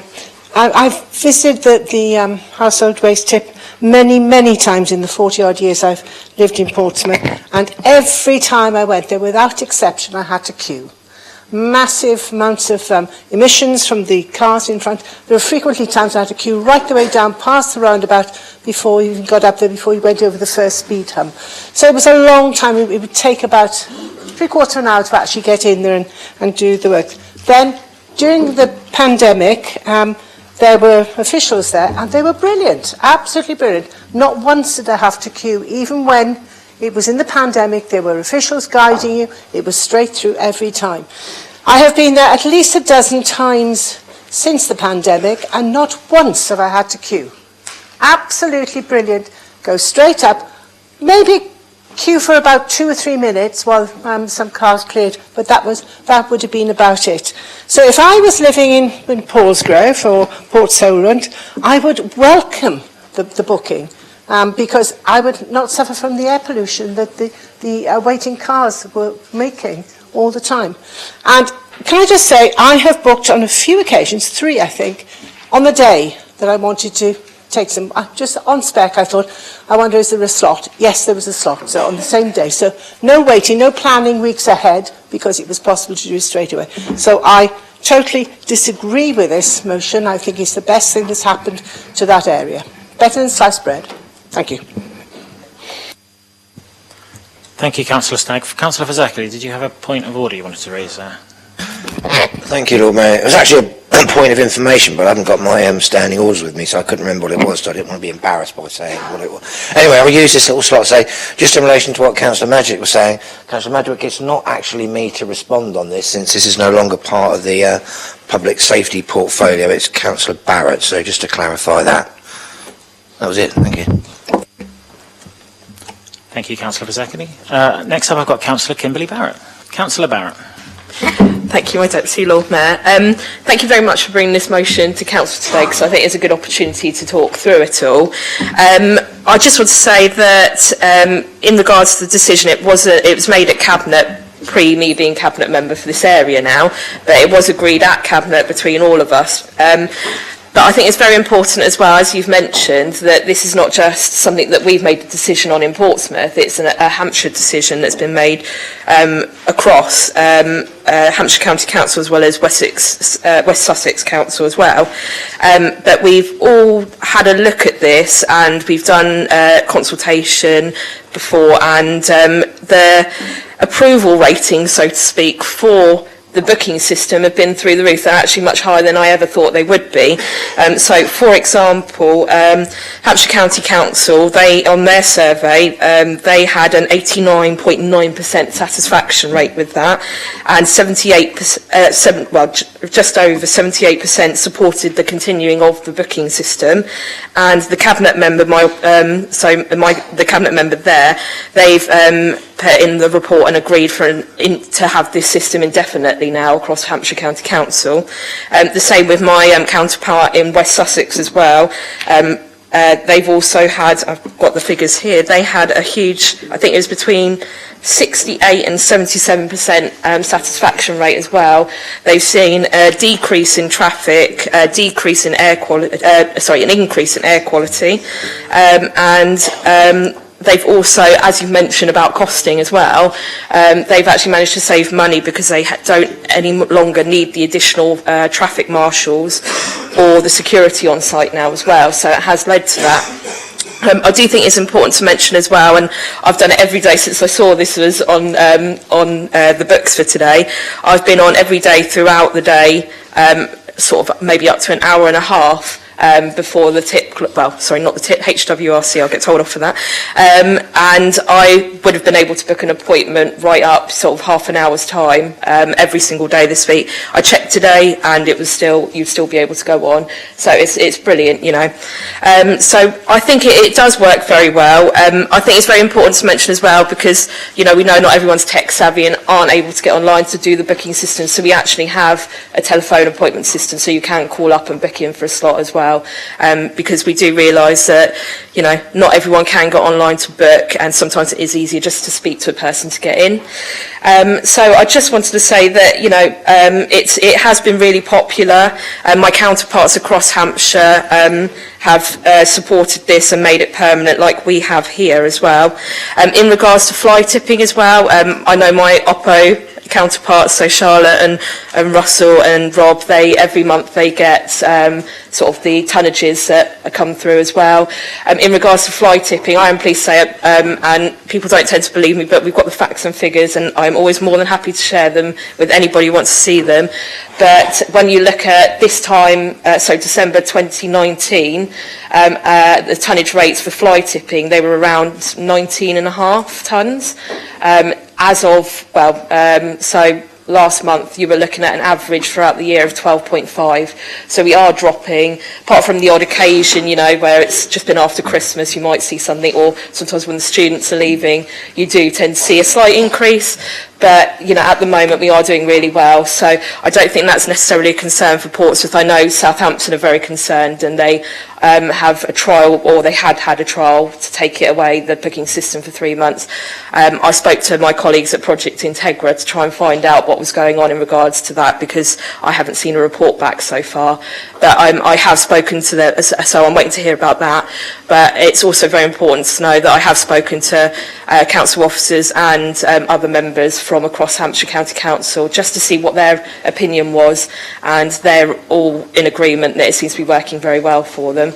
So I'm sorry, but I can't support the motion today because it's working very well, and my mantra has always been, if it's not fixed, don't break it. Sorry, if it's not broken, don't fix it. That's better.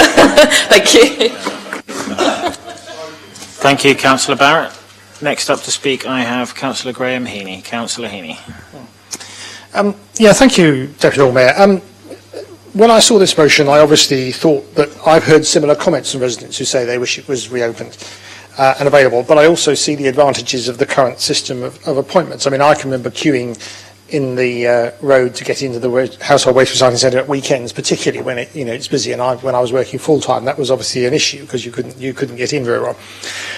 But I think Councillor Atkins' motion is not intended to be provocative or partisan. I think really what we want is a proper assessment of how this has worked. And in many ways, the motion and to an extent the amendment is a means of actually demonstrating what the impact of this particular proposal has been, because clearly we want to encourage as much recycling as possible. We also want to make it as convenient as possible, but we also want to ensure that there isn't huge inconvenience to residents in the area. And it's very interesting that Councillor Barrett said, they've got all this information and how it works, but the trouble is it hasn't been shared with the rest of us as members. We're all incredibly busy. We all have a lot of things to keep track of. I mean, I was at one stage shadowing 2 portfolios, thankfully not that anymore. And looking after, traffic as I do, as the local spokesman, is demanding enough.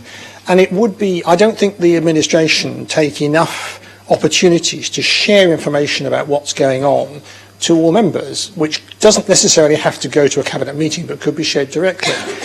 I mean, I'm not trying to create a lot of, I don't think we're trying to create a lot of extra work for people, but it would be useful, I think, if there was some proper evaluation of what has gone on in the Household Waste Recycling Centre and the system, and that it was in the public domain, because it will also help the public's understanding of what's going on. Because again, as Councillor Atkins said, I have people saying, why don't they reopen it, or why don't we just go up when we want to? If it was in the public domain, it would be much easier to explain. I know what the advantages are, but it would help people to understand what's going on.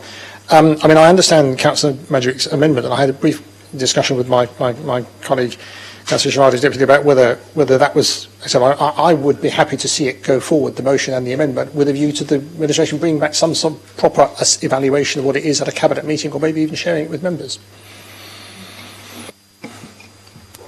Thank you, Councillor Heaney. Next to speak, I have Councillor John Smith. Councillor Smith, please. Thank you, Deputy Lord Mayor. I agree, certainly, from when we spoke about it at our group meeting, that there's a lot of favour for booking the system online. If you use it, you really like it.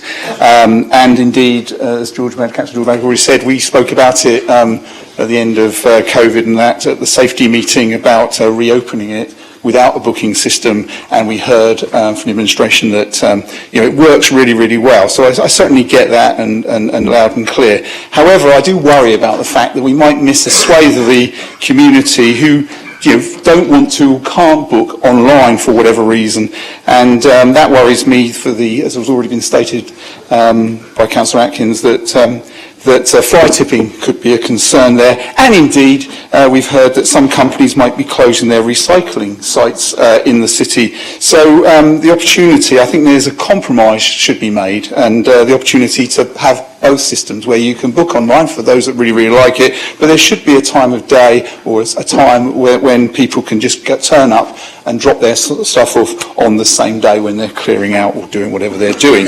And I'd certainly support Councillor Madrick's motion there with regards to the people around the area to have a say on that as well. So that's my view on it. I think a compromise needs to be sought. Thank you, Councillor Smith. Councillor Gerald Vernon Jackson, please. Thank you, Lord Mayor. Just to pick up some of the comments that colleagues have made, if this had been a neutral motion that said, can the council examine this, then I think I'd have a different view. But this motion is not a neutral motion. It has a conclusion that it wants the booking system to go. And all it is asking for the cabinet to do is to bring that in. Now, if this had been something saying, let's look at this, that's fine, and I think we could have had a look at that. There does seem to be an issue. Councillor Heaney is not seeing stuff given to opposition spokespeople, and that information is not being shared within his group. That's a worry. And I think what we'll need to do probably is to see if we can get the information that is given to opposition spokespeople put on MIS so that everybody can see it automatically without the need for that to go round. But I think we need to be clear that if this goes through, the presumption is that the rest of Hampshire will keep a booking system and we won't. We can't do, some people have said let's do booking system at the weekends when it was busy and not, that doesn't work. You either have one system or another, and you can't do mix and match. Otherwise people have no idea what to do. The council operates an online system, but it also, as Councillor Smith, has a telephone system. So anybody in the city who possesses a telephone is able to book. And that system has worked well. I think my worry is, having sat in the queues, is the amount of air pollution that is created with those long queues in Port Solent, chucking out fumes, and we know that the prevailing wind is a westerly wind, so it takes it all the way from Port Solent across the city, which is disappointing. And finally, Councillor Smith, the figures say that with this system, fly tipping is down. So if you don't want fly tipping, the logic is you need to keep the booking system. If you want fly tipping to increase and go back to how it was, you need to go back to a non-booking system. So it depends on your view, through your Deputy Lord Mayor, whether you like fly tipping or not.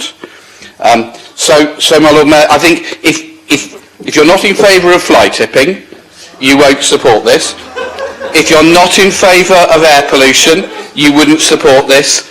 And if you're interested in having a system that works well, you wouldn't be supporting this. So my Lord Mayor, I think it's a very simple thing. Thank you, Councillor Vernon-Jackson. I believe Councillor Heaney has a point of order, but before that, I'd just like to remind everyone of Standing Order 37A. It must be the Chair that's addressed in all meetings, so if you could pass all comments through me, please. Yes, on 39B, and point of explanation that something may be misunderstood or misinterpreted.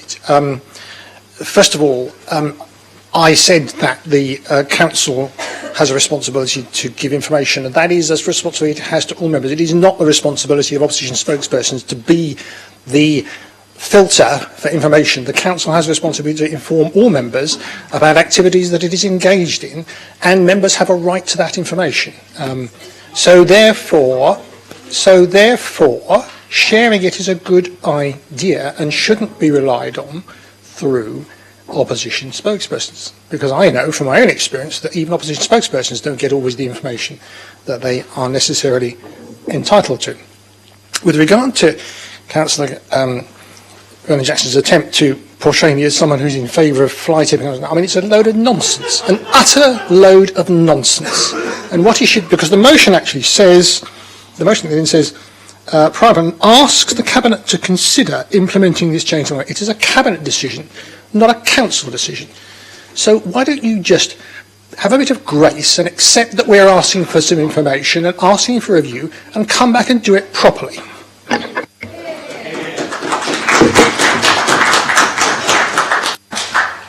Thank you, Councillor Heaney. Councillor Vernon. Councillor Heaney, my apology. I'm sorry, I am told I have got this wrong, that it's not just given to your opposition spokesperson, but it is published in the public reports that are available to all members. But I'm asking it to be on MIS as well, so that members who don't read those reports also... Councillor Vernon-Jackson, as I pointed out, everything should be addressed through the Chair in a meeting. Thank you. Councillor Terry Norton. Thank you, Deputy Lord Mayor. I'll keep this very, very brief, but we're going backwards, aren't we? This seems a ridiculous debate, really. Look, the Liberals always blame everything on pollution, but what about those that drove up to the tips with cars full of rubbish, only to be told that the empty tip wouldn't accept their rubbish and then turned round and came back? I mean, that seems like a double journey wasted, probably 4 journeys rather than the one, for a system that no one really communicated. For years, people have always had the right to go up to the tip. If they queue, but fundamentally they went up there and used the service, and now we've completely overcomplicated it to where they're empty. If this was... If the leader wanted to do, through you, Lord Mayor, Deputy Lord Mayor, to change this, then why don't you put an amendment in saying, yeah, do you know what, we'll run a priority service for those who book or what have you, but instead we've had all manner of nonsense blamed on and fear-mongering about what might happen if we take away this ridiculous booking system. Look, it wasn't broke, so why did we fix it? That's simply where I'm coming from, and surely we should just put our hands up and say, do you know what, we got it wrong, let's move on from it. That's all from me. Thank you. Thank you, Councillor Norton. And next to speak, I have Councillor Steve Pear. Councillor Pear. Thank you, Deputy Lord Mayor. I'm a bit confused because when something is taken to a portfolio meeting as a report, it is reported through MIS, and every member in this chamber has the opportunity to go and look up that information should they make themselves interested in it.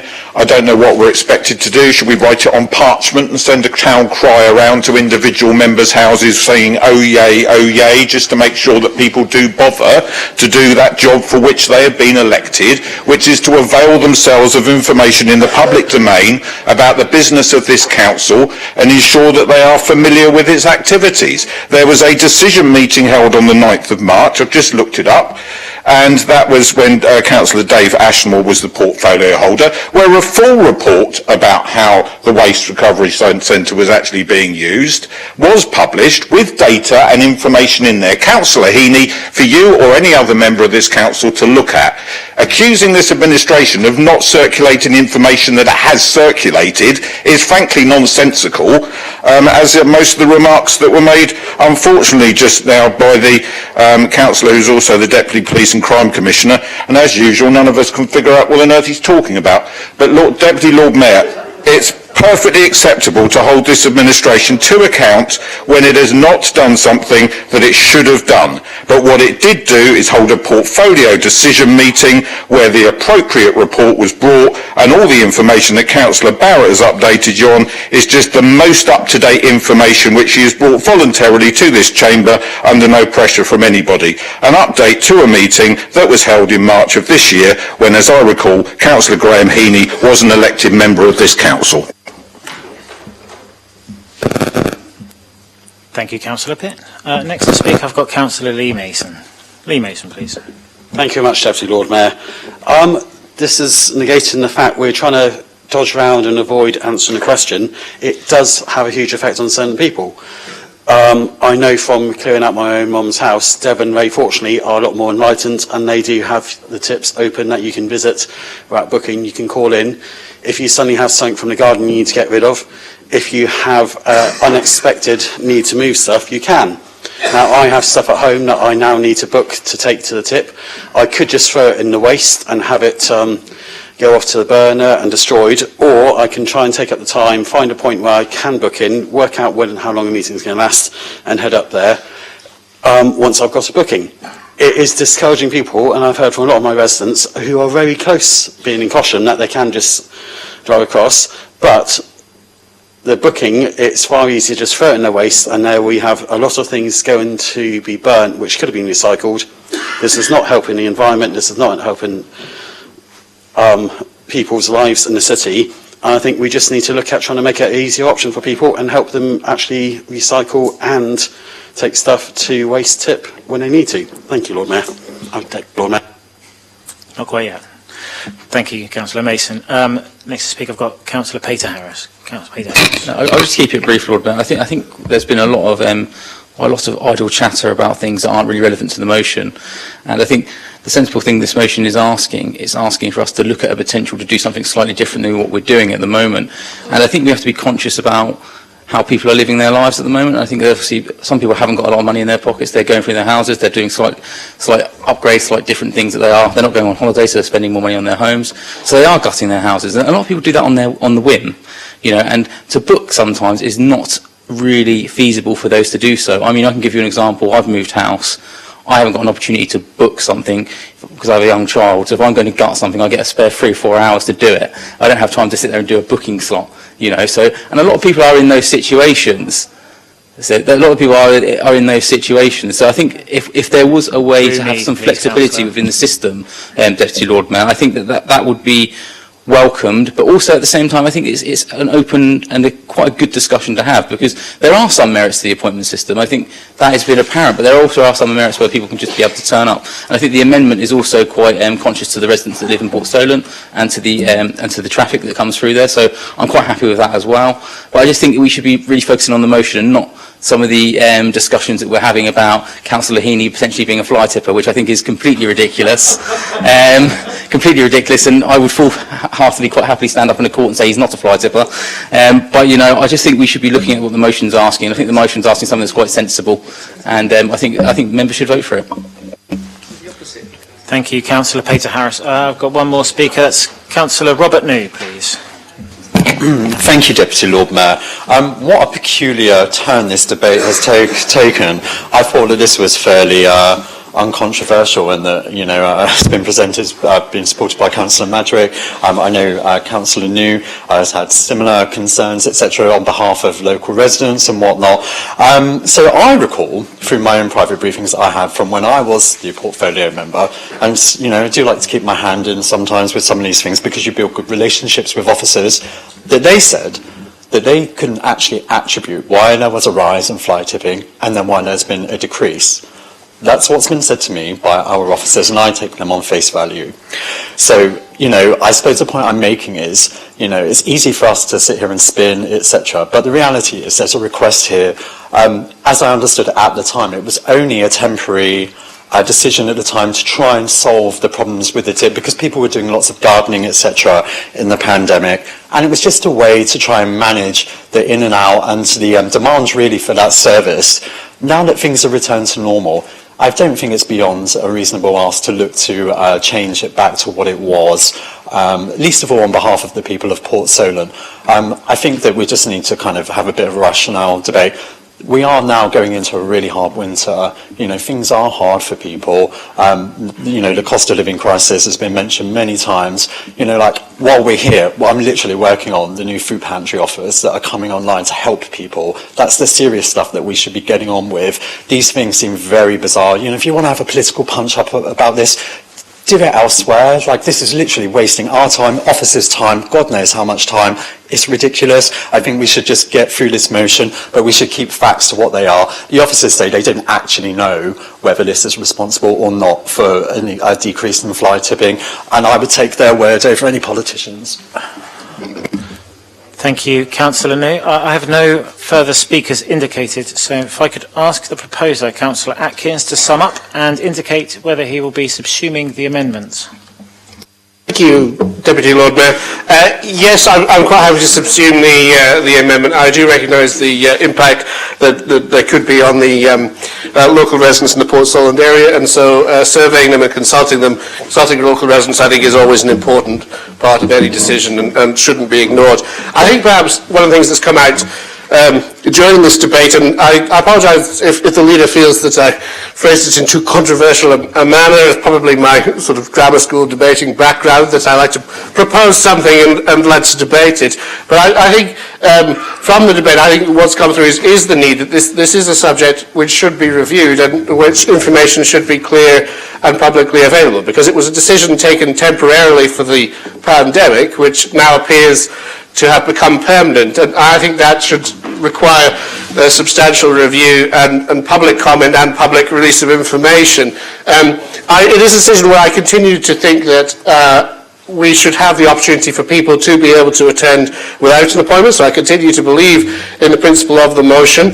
I can't believe that it's beyond the ken of man to have a mixed system, even if the waste recycling centre itself booked out some of its slots for a drop-in session. I don't see how that wouldn't work. Why would it be impossible have a mixed system where some of the slots were set aside for drop-in. I simply cannot fathom why that would be impossible. I also don't think that the council should just assume this is the correct decision based on the decisions of surrounding councils. I think it would be very interesting to see the results of the Southampton trial as they attempt a reopening of their household waste recycling centre for drop-in visits. So I think, ultimately, if the Cabinet takes this amended motion as an instruction to review this properly, to consider it and to attempt to find a way for those residents, and perhaps to some degree I am representing those less well organised residents. I suspect that to some degree the high approval rates we're seeing are people who are asked at the end of the booking system whether or not they like the booking system, which I think unsurprisingly they probably do. It's the people who don't use the booking system who, like me, have a toaster that broke during the pandemic sitting on a shelf for 2 years because I could either put that in the bin or I could take it to the waste recycling centre but have to book a slot and make a special visit. I just think there's a danger that some people, and particularly the residents, that so many of us, and I think there was a recognition across the council that we are hearing from residents that there are people who don't like the booking system. There's a danger of those people putting it in their bins. There is a danger of them turning to perhaps waste recycling individuals who may fly tip, and we could see fly tipping. Now, I think it's fantastic news that the fly tipping rates have gone down. Every councillor hates fly tipping, but I agree with colleagues that exactly why that has happened is not something we can easily understand or predict, and I think it's difficult to see a direct link with how a booking system makes it less likely, but if it's there, fantastic. But I don't think there's a direct link that I can think of in logic, so I think it's something we need to be very, very careful about. I also think we need to be careful about people making longer trips outside the area to dump their waste elsewhere if our waste recycling centre is not properly accessible. I think we've heard from various people who might have the types of issues we're talking about, people who don't want to engage with booking systems either online or on the phone. I think some people, whether it's fully capability or whether it's slightly refusenik attitude, won't want to engage with those kind of systems. I think we've heard about people with young families who do things last minute. I think we have a dispute in this group, and if I'm wrong, but please do check about whether or not you are able to book slots on the day, because we've just tried and we're not able to. There we go. End of the afternoon is about when I would generally finish DIY. Anyway, I shall round this off by saying I still support the thrust of this motion. I think that this needs looking at, and I think that there should be the opportunity for those who don't want to have to book a slot in advance, subject to the needs of the residents of Paulsgrove, but for the wider residents of the city and their desire to use the waste recycling centre, I do think that there is a need for open unbooked slots, and that is something the Cabinet should review and consider seriously and should examine the evidence on in detail, and please report back to Council on that, or at least to opposition spokespeople, regardless of the result of this vote. So thank you, Deputy Lord Mayor. I still move the motion. Thank you, Councillor Atkins. We'll now move to the vote on the substantive motion subsuming the amendment. All those in favour, please.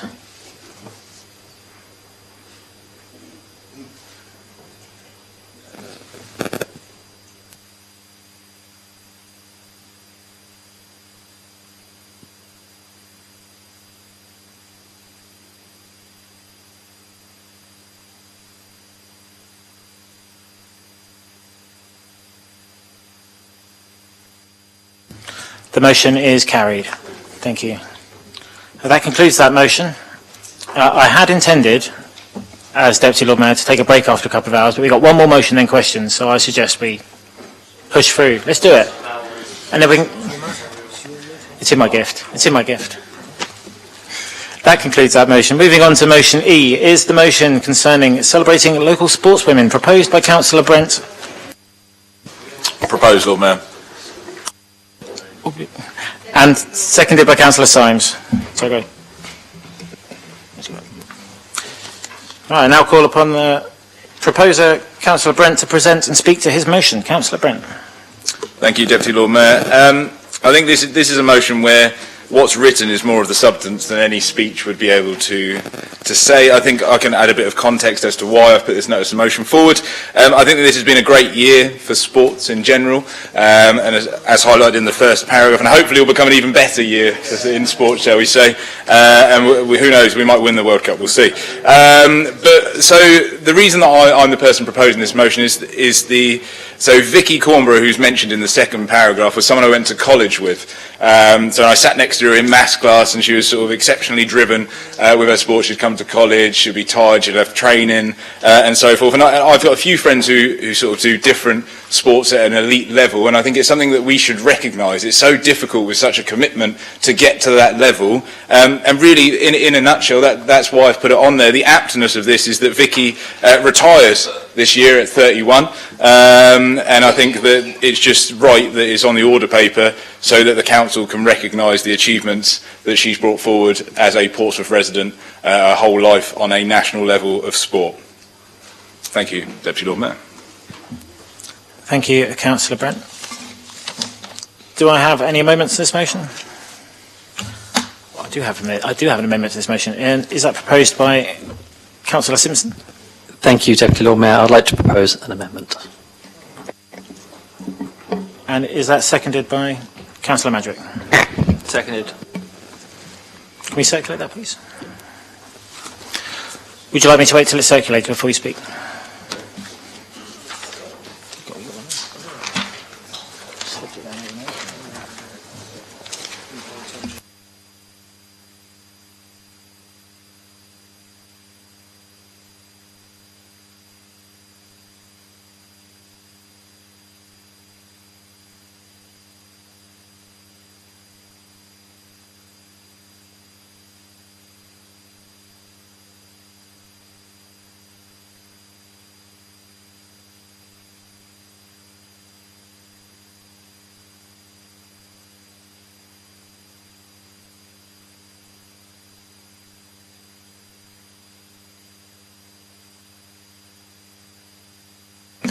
Councillor Simpson, if I can call on you to formally propose the amendment.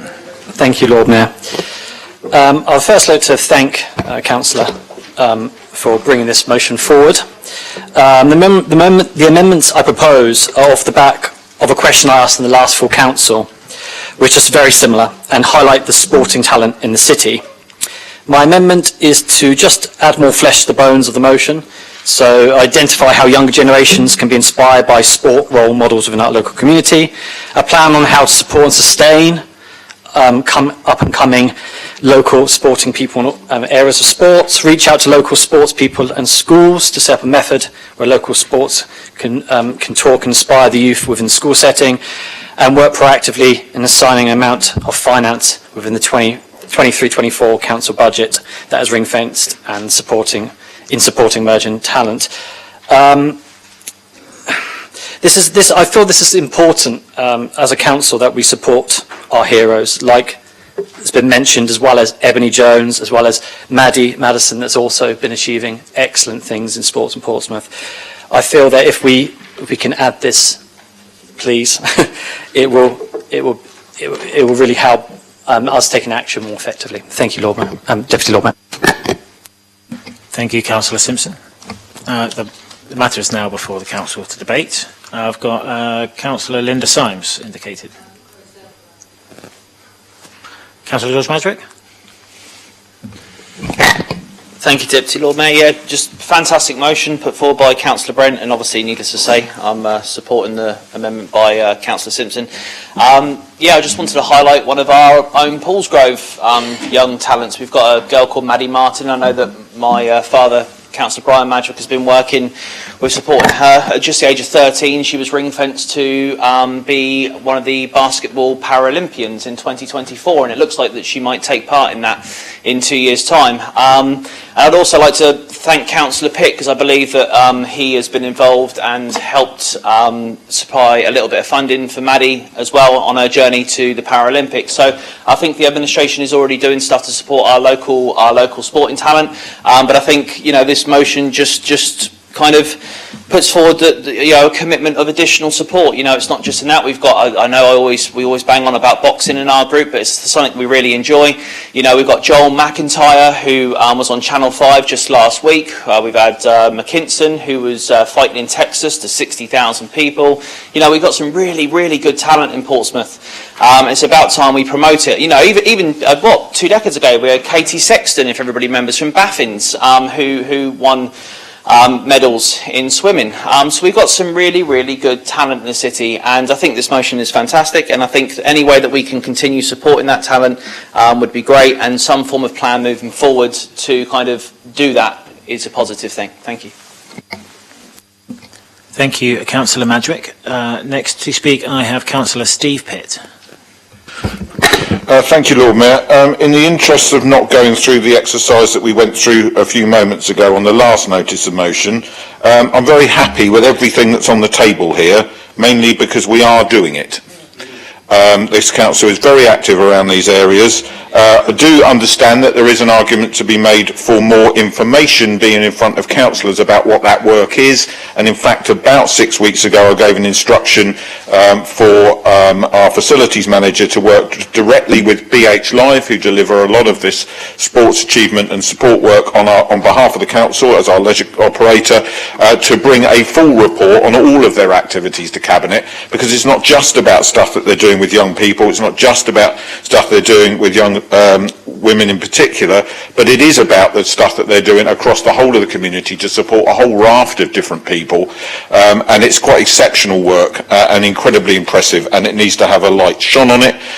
No doubt the report will go out on MIS, which for members benefit who don't understand that is the Members Information Service, which is where you can find out about things that are discussed in a public meeting.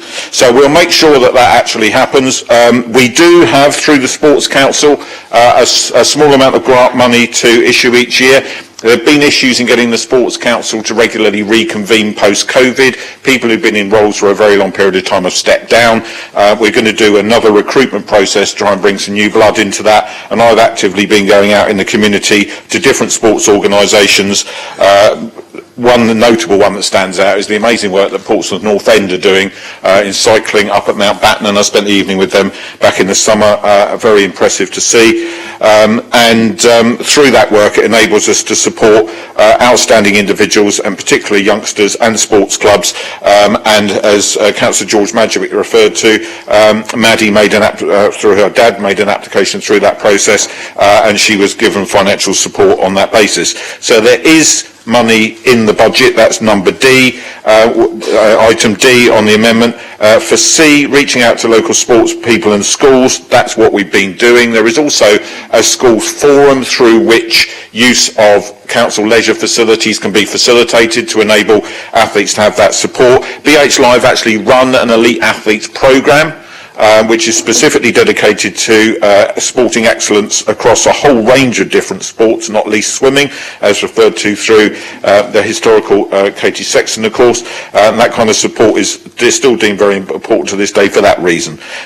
So all of this stuff is extremely important to me. We've been doing lots of work on it, going around the city, meeting with different groups. In fact, the first time I ever met Councillor Kadir was when he invited me along to the badminton night that he was running at the time at Wimbledon Park Sports Centre, and an excellent evening that was, and there's some really outstanding young individuals within that community as well who deserve support. So it is there, it does exist, we're very keen and passionate about it, very supportive of the motion brought forward by Councillor Brent. Never a bad thing to shine a light on great things that happen in this city and some of our outstanding residents. Councillors may recall that a few years ago we actually did a series of posters that went up on bus stops and around the city.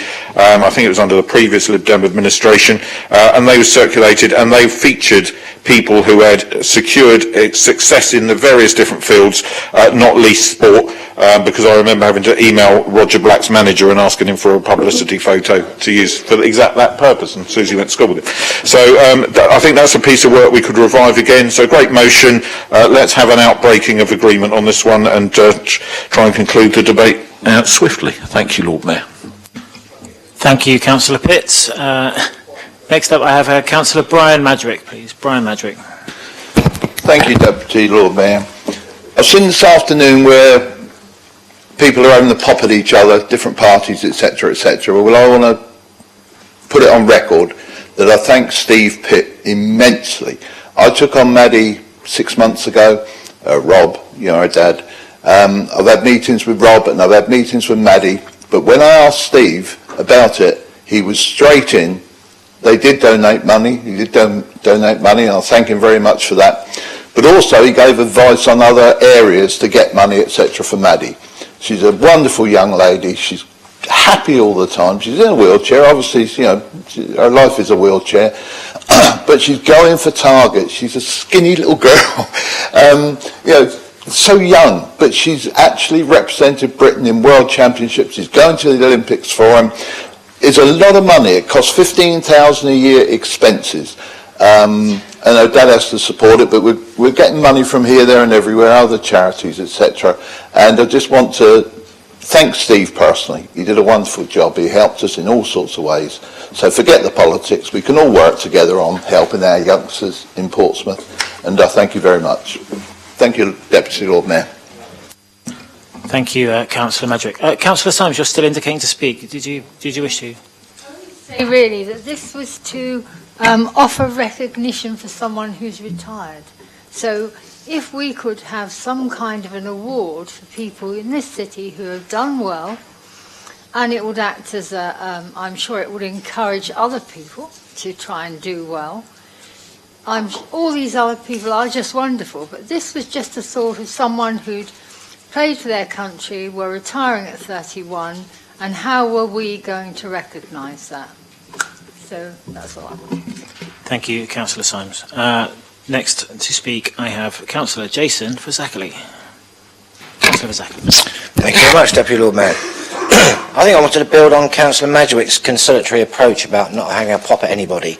And I wanted to thank my Conservative colleagues for bringing this notice of motion today. And I shall fully support it, and I shall fully vote for it. But the reason I stand up to you to speak is in order to give my personal thanks to the Right Honourable Member for Portsmouth North, the current Leader of the House of Commons, who to commend her stance in highlighting highboard diving some years ago. Okay? I would have submitted an amendment to that effect, but for some reason I don't think I'll get any supporters amongst the Lib Dems to support it. But I thought it only proper in like this notice of motion to re-watch some of those programmes, of Splash I believe it was called, purely of course to make sure I was okay for the notice of motion so I hadn't missed anything. Sadly I think it was on the 6th viewing, or maybe that was the 7th, my DVD melted. But if anybody on the Conservative benches happens to have a spare copy, I'd be willing to give good money for it, or any photos or anything of that nature. But thank you, but I support the motion, thank you. Thank you, Councillor Fazakerley. I'm sure the footage is available on YouTube to stream if you need it. Councillor Robert New. Thank you, Deputy Lord Mayor. Well, I wasn't going to speak, but it's just to follow on that surely Councillor Fazakerley is highlighting such an important issue, such as the Right Honourable Member of Portsmouth North taking part in the show Splash, was that she used that fee to help the Hilsey Lido, and together through other people, the administration, the previous administration, Penny has actually helped to bring a huge amount of money down from government, which that you could argue was the catalyst. And while some people may take the mickey, actually I think we can all be very proud of that. Portsmouth Pompey has a brilliant sporting ethos. The Pompey spirit is always there. We saw it with the World Cup even this week, and I actually think some of the things that have been raised today about some of the sporting stars of the future and the past should be absolutely commended. We should celebrate those and we should be very proud, but we should also rightly recognise all of those people that are doing good by the city to help all of those people to thrive. Thank you, Councillor New. I have no further speakers indicated, so I will call upon the proposer, Councillor Brent, to sum up and indicate whether he will be subsuming the amendment. Councillor Brent.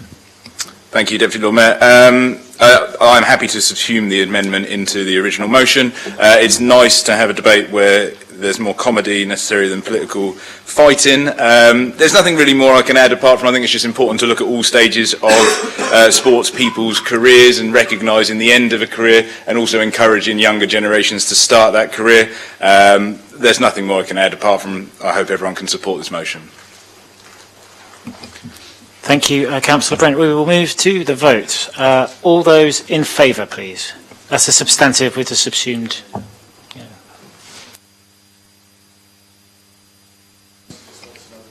Yeah. Are there any to the contrary? No. That motion is carried. That brings us to the end of notices of motion at 4:15.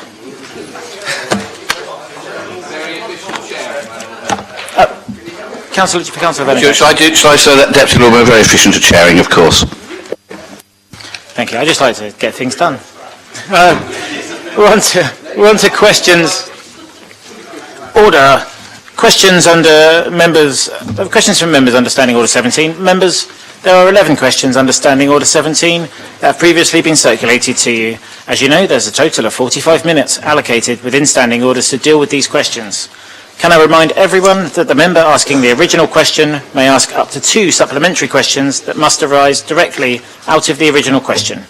Any other member is limited to 1 supplementary question that must arise directly out of the original question or the replies. Question 1, Councillor Fielding, to be answered by Councillor Pitt. Councillor Fielding. Question. My name, Deputy Lord Mayor.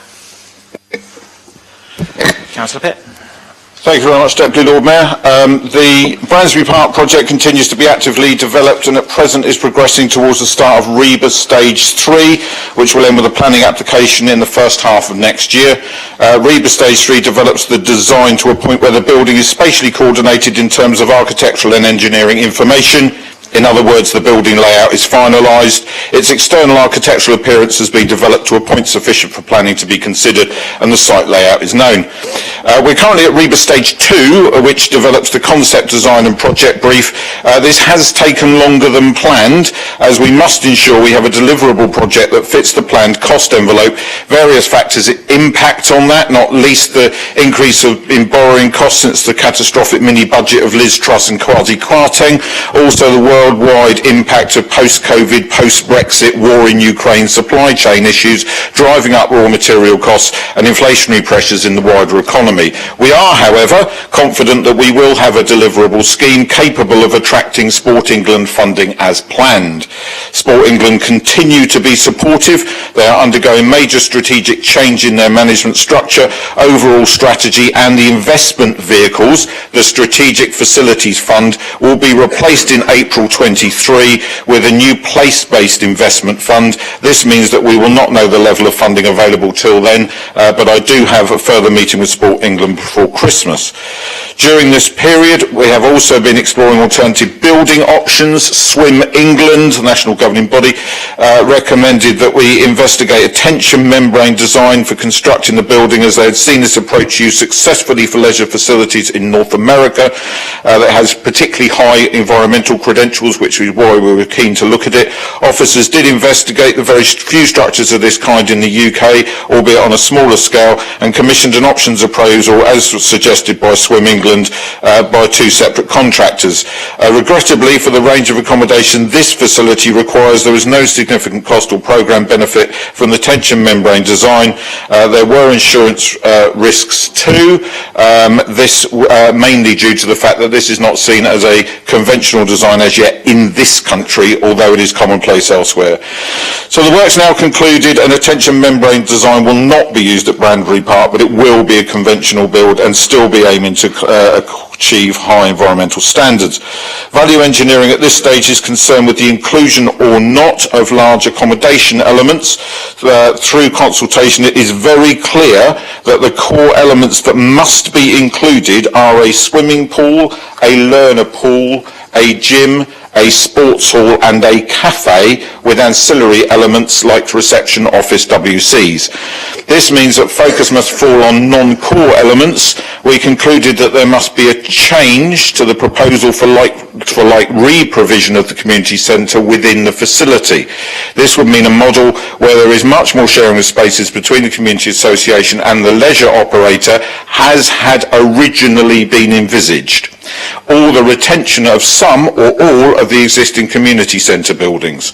Officers have been in dialogue very recently with Eastney Area Community Association. An agreement has just last week been reached over this.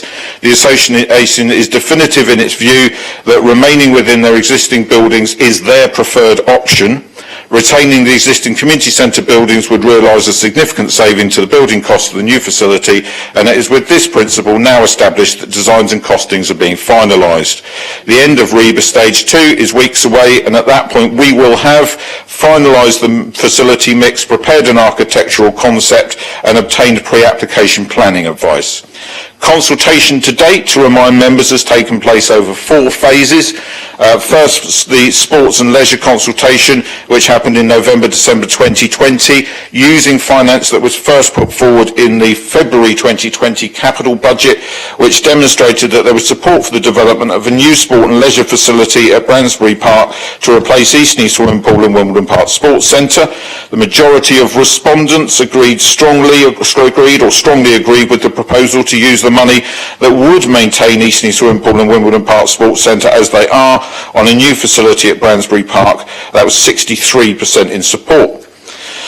Sports and leisure users consultation in February and March 2021, which provided insight into current patterns of usage of leisure facilities and in-depth consultation with residents, councillors and user groups around their likeliness to use a new facility. The majority of respondents were likely to visit overall, 78%, with over half selecting that they are very likely, 56%, with just some 13% of respondents in total reported that they would be unlikely to visit to some extent, with 8% selecting very unlikely in a number of instances, as far as I understand it, purely because this is not something that they do, in inverted commas. A further 9% of respondents selected neither likely nor unlikely. This also provided insight into how users would travel to the facility. 76% said that they would walk or cycle, 19% said they would come by car, and 3% by bus.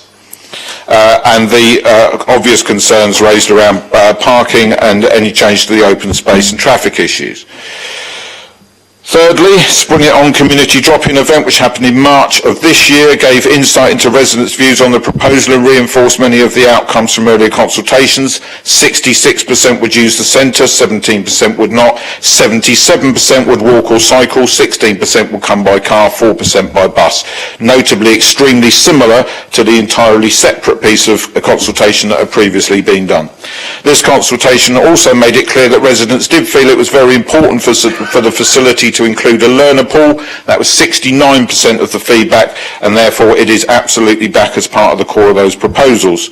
The community centre survey is taking place now and is ongoing, and looks to understand what activities residents would like to see from any community element of the facility. The survey closes on the 11th of December 2022. Results will be available in January. This work was co-designed with Eastney Community Association and will be important to helping them to focus on activity on what the community wish to see on offer in their buildings, as well as highlighting any elements better catered for within the new leisure centre. Finally, there will be a final phase of consultation with councillors and the community prior to planning permission submission in the spring, and this question at full councillors preempted a report that will come to portfolio in the new year to include this update now that we have some certainty around the key areas and to define how that new consultation will take place. Thank you, Councillor Pitt. Councillor Fielding, your first supplementary, please. Firstly, can I thank the Cabinet Member for that very thorough report. However, does the Cabinet Member agree that the closure of 2 public swimming pools in the south of the city prior to any meaningful progress on the Bransbury Park site was short-sighted? Councillor Pitt. No, Lord Mayor, I do not believe it was short-sighted, because there are some key issues that, again, if members appraise themselves of the information, reports are in the public domain. There was never a plan to close Eastney Swimming Pool until the feasibility work, which members knew about because it was in the capital budget programme as early as February 2020, and before we had experienced the storm event where the MP for Portsmouth South was actually present when the roof of Eastleigh swimming pool was lifting off in a storm. So that was what prompted all of that building survey to happen, and unfortunately the huge level of financial investment that would have been required in order to shore up an aged facility. It's a leisure centre, Lord Mayor, supposed to be catering for the next generation. That's what we should be looking at. Where are young people going to learn to swim? What are we going to do for them? To have thrown millions more just to prop it up because it is ultimately a failing building would have been folly. That was all played out in the public domain at the time. However, it is a disappointment that it didn't hang on in there long enough for us to be able to complete the work on Bransbury. We are where we are. We are pursuing this now as fast as we possibly can. I've given you a timetable for the early part of next year. So there was no short-sightedness. It wasn't a mistake. It was an unfortunate occurrence that where everyone knew the clock was ticking on that building. That's why there was money in the capital budget to look at the feasibility of replacing it. So it was anticipated. We didn't know just how soon it was coming. But what I can tell you, Deputy Lord Mayor, is when I became the Cabinet Member in 2018 and went to look at that building, there was a net hanging from the ceiling to stop debris from falling in the pool. So quite clearly, this neglect had gone on for just too long. The replacement building hadn't been accelerated fast enough. It needed to be looked at, and independent consultants that were advising the council gave us a very clear indication of what the need was likely to be. I would also point to the fact that had we kept the pyramids open, bearing in mind that the BH Live contract was expired and therefore the building was the liability of the council, on top of the £700,000 a year that it was losing at that point, with rising energy costs, the estimate on that awful building being used as a swimming pool would have been £1.4 million on this council's budget this year. We absolutely made the right decision with the pyramids. It was the right thing to do because the money needed to replace it and invest in it is not, despite what you might read on some people's leaflets, the money that's being spent on Bransbury. It's more than double that. And there are realistic envelopes that we have to work within. We have identified the site, having investigated alternatives. We found the right location. We're now coming to a point where we will come back for a final round of consultation, and I absolutely and unequivocally stand by the decisions that we've made because they're the right decisions for the residents of this city and the future residents of this city. It is not the business of a council to be run a swimming pool that's more like a museum than a leisure centre. Thank you, Councillor Pitt. Councillor Fielding, do you have a second supplementary? Thank you again, Cabinet Member, for your response to that question. Finally, is the Cabinet Member concerned that the ongoing delay on the redevelopment of Bransbury Park and the spiralling costs and slimmed down facilities could end up with the project being totally unaffordable, further extending the length of time until we have a public swimming pool in the south of the city? Councillor Pitt. It's fascinating to hear the hears from my Conservative opposition spokesperson on this. Obviously, there's an outbreaking of agreement between Labour and the Conservatives on this issue again. The simple answer to that question, Deputy Lord Mayor, is no. Thank you, Councillor Pitt. Councillor Norton. Can the Deputy Leader, Cabinet Member, he's not a Deputy Leader, is he? Given his commitment to the Green Agenda, can the Cabinet Member advise where he suggests parents in the south of the city take their children to swim whilst he gets his house in order? Councillor Pitt. Asked and answered, Deputy Lord Mayor. I didn't catch that, I gave a very thorough brief on exactly where we are and the situation we are in. I am assuming that Councillor Norton, Deputy Lord Mayor, is aware of the Mountbatten Centre. Hopefully he's also aware of the contract that we have with Charter Academy, which is available evenings and weekends for use through BH Live, and that he may also be aware of the community memberships at the Ravelin Sports Centre that Portsmouth University have recently opened, and they are still taking on community members there. So there are opportunities to swim in the city, including at Mountbatten, and I think we should actually celebrate that Portsmouth is one of very few councils schools that's retained free swimming for the under-12s. A really important ongoing commitment that different administrations have continued to support. Yes, it's difficult. Of course it's difficult. I've explained why it is undesirable to be in this situation. But I'm a pragmatist and a realist, and we are where we are. Thank you, Councillor Pitt. I have no further indicators for that one. So that's the end of question 1. Question 2 I have for Councillor Scott Pater-Harris to be answered by Councillor Steve Pitt. No, thank you, Lord Mayor. And I just need a written answer from this. I've already spoken to Councillor Pitt prior to the meeting, and I'm happy to take a written answer. Just supply that, Lord Mayor. Well, question 3 then. Deputy Lord Mayor, since the relevant Cabinet member is not present, I'm willing to accept a written answer for question 3 as well, if that's sufficient. Lord Mayor, because this is on the order paper, I think it's important that I am able to give a response, because no, I don't think the standing orders, I think, allow me to answer. Councillor Van-Jackson, I'm afraid.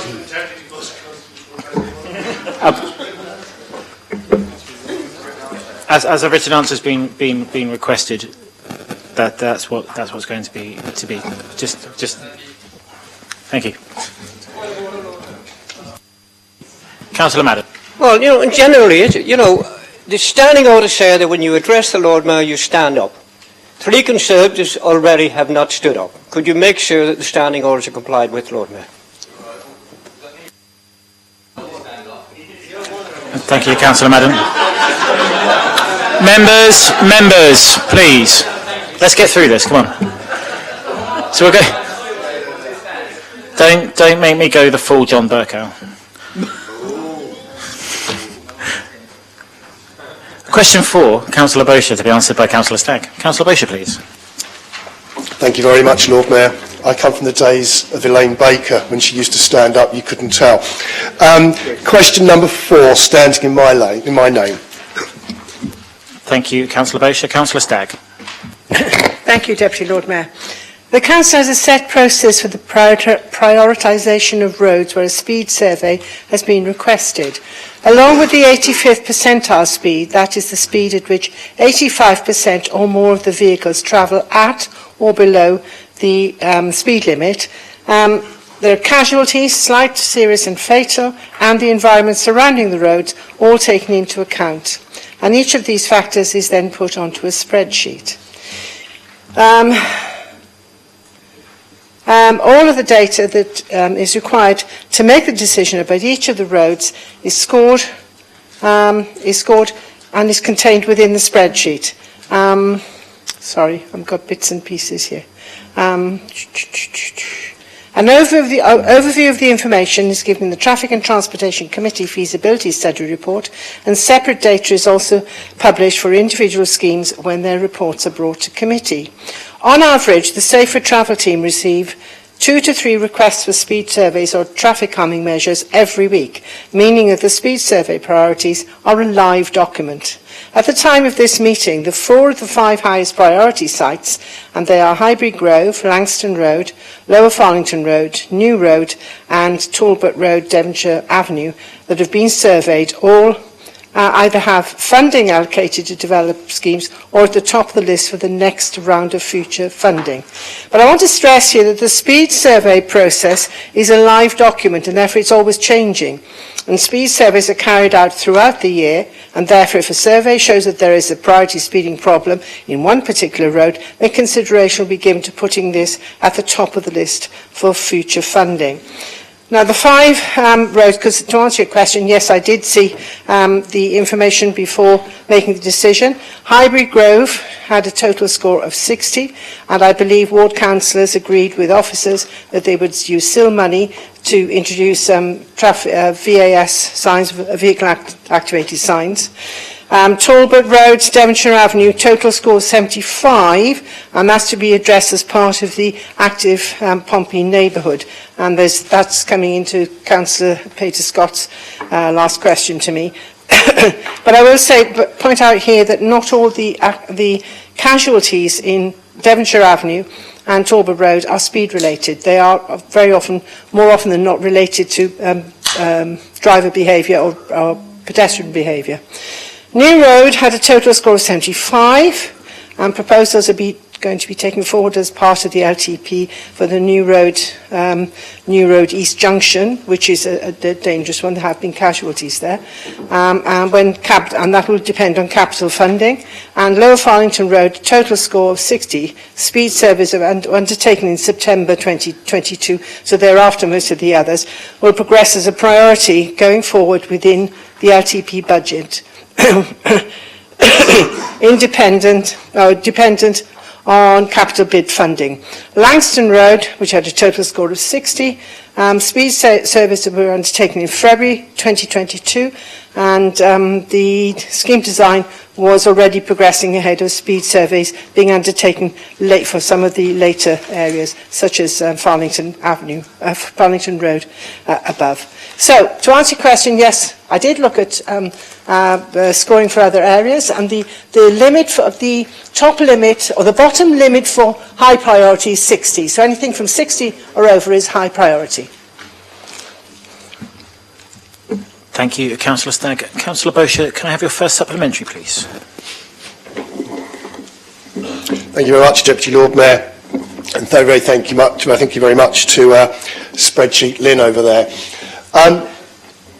The short answer to my question is, did you have any additional information when making your decision? The answer was yes. You've just quoted from a spreadsheet that it took 3 weeks after your decision meeting for me to get a copy of from your office. Through the chair, please, Councillor And Bosher. it wasn't included in your decision-making ability. Could you explain to me why the spreadsheet you just referred to was not included as part of your decision-making pack, and more so, why did it take over 3 weeks for your officers to provide that information that I legitimately requested? Thank you, Councillor Bosher. Councillor Stagg. Yes, I think Felicity apologised for that. It was an inadvertent. It was not meant to be left out. I think it was a different officer, new officer maybe. I'm not sure of the details. And I didn't know that you weren't aware of it until the actual decision meeting. So apologies for that, and it won't happen again. There was no intention of hiding it from you. It is in the public domain. Thank you, Councillor Stagg. Councillor Bosher, your second supplementary, please. Thank you very much, Deputy Lord Mayor. And again, I think the Cabinet member has completely missed my point. When the decision was taken on the 20th of October to put Langston Road in your ward as the priority road, it was based on a spreadsheet that showed the scoring mechanism that the Cabinet member has just been through, that didn't appear in the pack to justify the decision she was taking, and it subsequently has still not appeared despite being requested. A different report has subsequently been added, and my point, Deputy Lord Mayor, is that it does not promote openness and transparency as far as the decision making is concerned.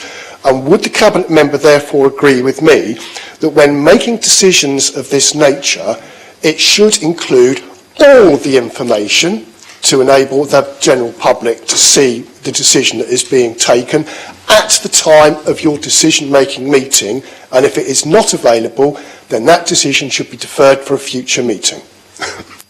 Thank you, Councillor Bosher. Councillor Stagg. Yes, I mean, I totally agree that it should have been there, and it was inadvertent. I had seen it myself, so I have to admit that I did not go through the whole lot again just before the meeting, but I had actually seen it beforehand. So apologies, I can't say any more than that. It was somebody, just hadn't been checked by whoever was overseeing the actual paper, and that's apologies. Well, I don't know, that's what I was told. Thank you, Councillor Stagg. I have Councillor Matthew Atkins indicating. Thank you, Deputy Lord Mayor. I would like to, through you, thank the Cabinet member for recognising that Highbury Grove is a priority road on the statistics, and I'd also like to thank her for rejecting the vexatious and late attempt by our ward colleague Councillor Shah to block our VAS cameras for Highbury Grove. But can I ask, so given we were not told that it was a priority road until after we'd submitted our application, will the Cabinet Member now commit to funding the VAS cameras from central funds rather than needing to rely on SIL funds, given it is a priority road via her central information? I can't in all honesty guarantee that, because I don't know how much money, we have not yet put in our capital bids, I don't know how much money will be there. Thank you, Councillor Stagg. I have no one else indicating on that question. So we'll move to question... Oh, you've got a couple come up there. You're lucky there, Councillor Heaney. Please. Apologies for that, Deputy Lord. I was trying to get my finger on the button. I'd just like to ask a question to follow up from what Councillor Bosher said. I am concerned that when I see reports that come to the Traffic and Transportation portfolio holder, we don't always get the evidence and reasoning behind the recommendations. And I'd like to quote one example. On the 22nd of September, we received a report on the Rainbow Corner Nursery. I spoke to the owner of that, and I'm aware of the problems that they have had, but the recommendations and the reasons for it don't have any facts or arguments or even a sense of where the prioritisation lies within this particular scheme. And I did ask that question at the cabinet member meeting, but I didn't receive an answer. And I said, where does this sit within the priority of schemes? There's nothing in the report to say where it sits within the priority of scheme, whether it's the top one or whatever. And this is, I think, one of the concerns we have. It's very difficult to get a sense of how some decisions are made on the basis of the evidence. So I wonder if the cabinet member could agree that these reports do need to be more detailed so that we understand, because we're not in day-to-day contact with officers, the reasoning behind the decisions made. Thank you, Councillor Heaney. Councillor Stagg. Well, as I said, you should have had the spreadsheet, you should have had the information. The priority on speed was Langston Road. That had the high speed, which shocked me. It was over 30 miles an hour, 31 miles an hour, I think, and that's the 85th percentile. So that did surprise me. Others have come up higher because of accidents and so on and so forth. But yes, it should have been there. I've said it should have been there. I can't say it any different way. It should have been there, and I've made sure that the officers in future make sure that any information like that is put in there, and I can't say any more. I can go down on my hands and knees and bow and scrape, whatever, but I can't say any more than that is what will happen. It shouldn't have happened the way it did, and it's now been put in, hopefully in corrected, or it will be corrected in the future. Anybody else want any more definitions of it will be done in... That's my job. Are you sure? Because I can stand here and do them all. Okay, thank you. Thank you, Councillor Stagg. Councillor Shah. Thank you, Deputy Lord Mayor. Actually, just I wanted to comment on my ward colleague. Is this a point of order? Yes.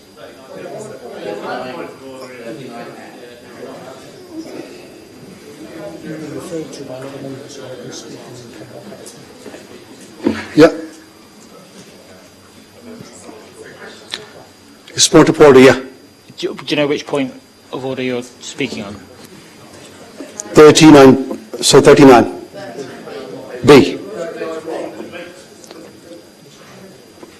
So it's not a debate, just I wanted to clarify, I never blocked VAS. I said that is the least, the feedback I got from my residents through schools, they were saying that was not the option we should be going for.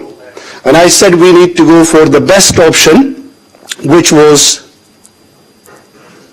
Excuse me, Councillor Shah. A point of order over here. Councillor Bosher. Standing Order 39B.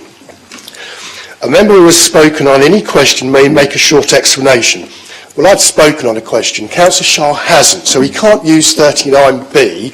And secondly, this is members' questions to the Cabinet. It's not about making party political statements to non-cabinet members across the chamber, and therefore I would ask that Councillor Shah sits down.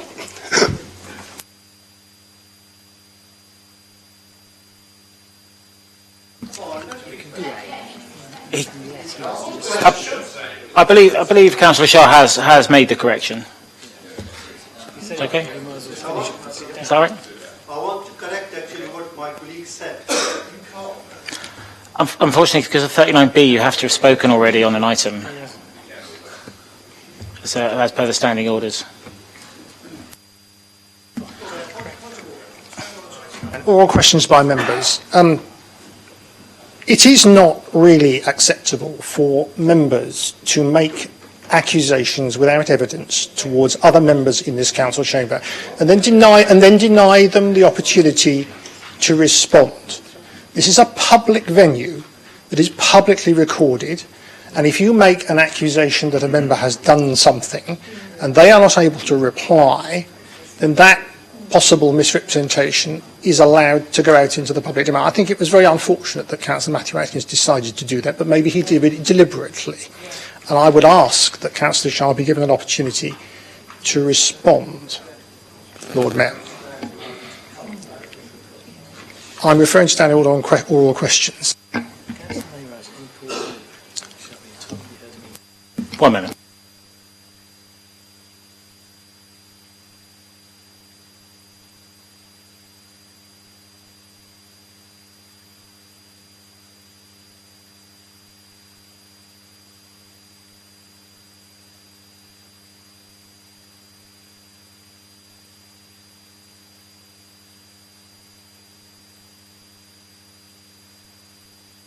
Councillor Heaney, you're indicating again. Right. Councillor Shah, had you finished making your point, which would be under 39A and not 39B? I'll let you get it off your chest. Sorry, just the point actually I wanted to make is my colleague, ward colleague said I blocked, I never blocked. Number two, the options which residents went for and they voted for, or the feedback I gathered through schools, that wasn't the option to go for. So I said, I think we need to discuss this further, what is the best for the residents of Caution. So, yeah, thank you. Thank you, Councillor Shah. Councillor Peter Harris. Thank you, Deputy Lord Mayor. Sorry, so back to you, the cabinet member. I just want to talk about the Highbury Grove that you mentioned earlier about the VAS signs. We've just heard some toing and froing on that. Would you agree that they are quite a suitable tool to negate speeding in the area, unlike what some of the comments I've heard today so far? I have mixed feelings about VAS signs. They work sometimes, they don't at other times. On roads where you've got lots of people coming in from outside the area, they tend to work better. If it's a local road, local people know there's nothing going to be done about it, so they're ignoring them. However, having done a site visit with Councillor Shah and with Councillor Heaney up to Highbury Grove, looking at the width of the road there and the fact that there are lots of drop curbs, and then talking to officers back here, the possibility they would have to put full, because of the width of the road, fully wide speed humps, not cushions, and that would cost, I can't remember how much they quoted, but it was somewhere in the region of £200,000 for the 3 roads, something like that anyway. So there's the difficulty, because the reality of putting them in makes it prohibitive, and then people, if you have full width, you've got a problem because of the cost. If you have just cushions, people, because of the width of the road, they'll go between them, so they won't have an effect. Okay. So, and can I just say that as I found out afterwards that the decision had been made before Councillor Shah was elected as a councillor. So I don't think he was blocking. Thank you, Councillor Stagg. Councillor Heaney, have you asked a supplement? You're indicating to speak. And Councillor Lee Mason. Thank you very much, Lord Mayor. Would the Cabinet member please thank her staff for the diligent work they have done, working with us as ward councillors for a long period of time and supporting us, and that they could confirm that after the election of the more recent councillor, it was asked to go back to redesign, there was attempts to block it, and we are grateful that you have seen sense and pursued it. And would you please confirm that this will actually help people, and if we'd had it put through earlier, it could have actually helped a lot more people in advance? Councillor Stagg. I think last month I said I wasn't a clairvoyant. I'm exactly in the same position this month as I was last month. I can't tell you if it's going to work or not. I'm not a clairvoyant. I hope it will. Thank you, Councillor Stagg. We move on to question 5, I think. Question 6? Question 5. Councillor Smith, to the answer. Lord Mayor. Thank you, Councillor Smith. Councillor Stagg. It's me again. Right, the plastic discs, Councillor Smith, are actually sensors. They're not just bits of plastic.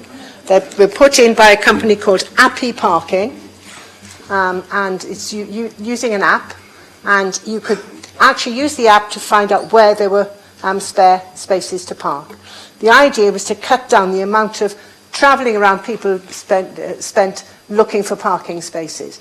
Unfortunately, they were put in just before lockdown came about, so they didn't actually go well, they did work, but of course not many people were around, were they, travelling? So that's it. So the whole thing has been sort of left to one side, because in between what has happened is we've had new IT system that affects the parking area. New legislation has come in about parking, and the officers, our parking manager has been so under the cosh because we're so short of staff that he hasn't got round to do anything about it. But he's on the case now to recontact the company to see if they can proceed as it is, or is there a better way of doing it. But the whole scheme, the idea behind the scheme was a good one, because it was to cut down on emissions and people just wandering around. Thank you, Councillor Stagg. Councillor Smith, your first supplementary, please. So when will we see something? I think it was and going to, but so when are we going to see something take place? Thank you, Councillor Smith. Councillor Stagg. When the parking manager has been in contact with Appy Parking, as I've just said, to negotiate to see if the scheme that was already put in would work, or whether there would be a better one. So, again, I'm not clairvoyant, but as soon as it's possible, it'll be done. Thank you, Councillor Stagg. Councillor Smith, your second supplementary, please. For this scheme that hasn't actually gone live yet, what is the cost of installation? I hear another company's done it. Also, is there a cost to the council in terms of administration? And eventually, when it does come out, after it's been very successful, I'm sure, what will the removal cost be? Thank you, Councillor Smith. Councillor Stagg. Cost has been nothing. The company paid for it all installation. They will remove it if that is what is to be decided. Thank you, Councillor Stagg. Councillor Peter Harris, please. Thank you. Just for clarity for Councillor Madden, I am standing. On this issue, it's hard to tell. You never know. I could be standing, I could not be. Just on the clarity for this question. So, for example, it sounds like that we're going to be driving around and then trying to find a space while on our phones.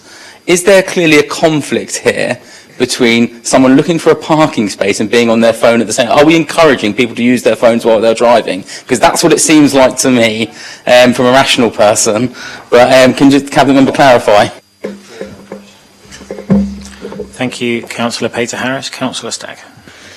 I haven't actually seen the app in progress, but I wouldn't have thought we would have promoted a suicide system. So I don't think there will be the necessity to use your phone. I would think there'd be something like a voice, like you get from sat-navs. But I don't know for sure. But I'm pretty sure it wouldn't be suicide moves. Thank you, Councillor Stagg. I'd be mindful of language when speaking in a public forum, because that could be quite triggering to some people. Councillor Williams, please. Thank you, Lord Mayor. Deputy Lord Mayor. I just wondered if the Cabinet member knows what the lifespan of each disc is and how they are disposed of. Are they recyclable or are they just burnt? Thank you, Councillor Williams. Councillor Stagg. I don't know, and this is one of the things that they're going to be testing, whether the batteries are still working in them, because if they are still working and the technology is there to carry on, they could carry on. I should imagine, and again I don't know, I've not asked about what happens to them at the end, but I would think that they would be recycled. You can recycle batteries, you can recycle plastic. I would hope so, and that would be something I would press for. Thank you, Councillor Stagg. Councillor Matthew Winnington, please. Thank you, Deputy Lord Mayor. Would the Cabinet agree with me that if the Conservative members of this chamber wish to understand how Appy parking works, that they perhaps ask their colleagues in Westminster, where I believe Appy parking was used for many years, and therefore they would find out exactly how it works when it is fully installed and working properly, including, hopefully, not being at risk to their people using them every day. Thank you, Councillor Winnington. Councillor Stagg. I would agree. Thank you. Councillor Bosher. Thank you very much, Deputy Lord Mayor. And to Councillor Matthew Winnington, in the absence of any members from Westminster up here, we're asking the relevant person, who happens to be the Cabinet Member for Traffic and Transportation, who's sat over there, who simply hasn't really answered any of the questions. There were several issues that were actually raised there. Councillor Williams has raised the question of the battery life. Answer, don't know. Using a mobile phone when driving around looking for a parking space, not sure on that. Will the Cabinet Member, before we go live with this system, carry out a thorough investigation and ask these questions, which probably should have been asked pre-COVID, I would suspect, and bring back a full report to a future Traffic and Transportation Cabinet meeting, so we can have clarity on whether this system is safe and has a lifespan? Thank you, Councillor Bosher. Councillor Stagg. I've given you the information that I have at the moment. The whole thing has been in abeyance for nearly 3 years. There was no possibility when it was first promoted or suggested of using a mobile phone, that it would be the app itself which would come through on something like SatNav. Have you got something, Susie? Right. But I will ask. Sharing information in the chamber, Deputy Lord Mayor, without being told we have to Google it. Common sense. Members. But I will find out all the answers to the questions, Councillor Bosher, and I will do them today and let you know, everybody. Thank you, Councillor Stagg. There's no further indicators on that question, so we'll go to question 6, which is Councillor Smythe, to be answered by Councillor Pitt. Councillor Smythe, please. Thank you, Deputy Lord Mayor. The question is, why did Portsmouth fail to attract additional investment from the Arts Council National Portfolio Organisation Awards in the recent round? In other words, for the year starting 2023, in which Southampton got 2.3 million and we got 421,000 per year. Thank you, Councillor Smythe. Councillor Pitt. Yeah, that's not the question that was on the order paper, Deputy Lord Mayor, but I will do my best to answer. Although, very unusually, I think members will appreciate, I am finding this question a little bit awkward, because the question, as on the order paper, is why did Portsmouth fail to attract additional investment from Arts Council National Portfolio Organisation Awards in the recent round? Almost all of that information is the intellectual private property of the organisations who made the applications, and I don't feel that it's appropriate for me to speak on their behalf in this meeting, in a public meeting. I don't have their permission to share the contents of their bids, nor their feedback that they would have received from the Arts Council. So it's slightly difficult, but I'm going to attempt to give you an answer that I think I can give you.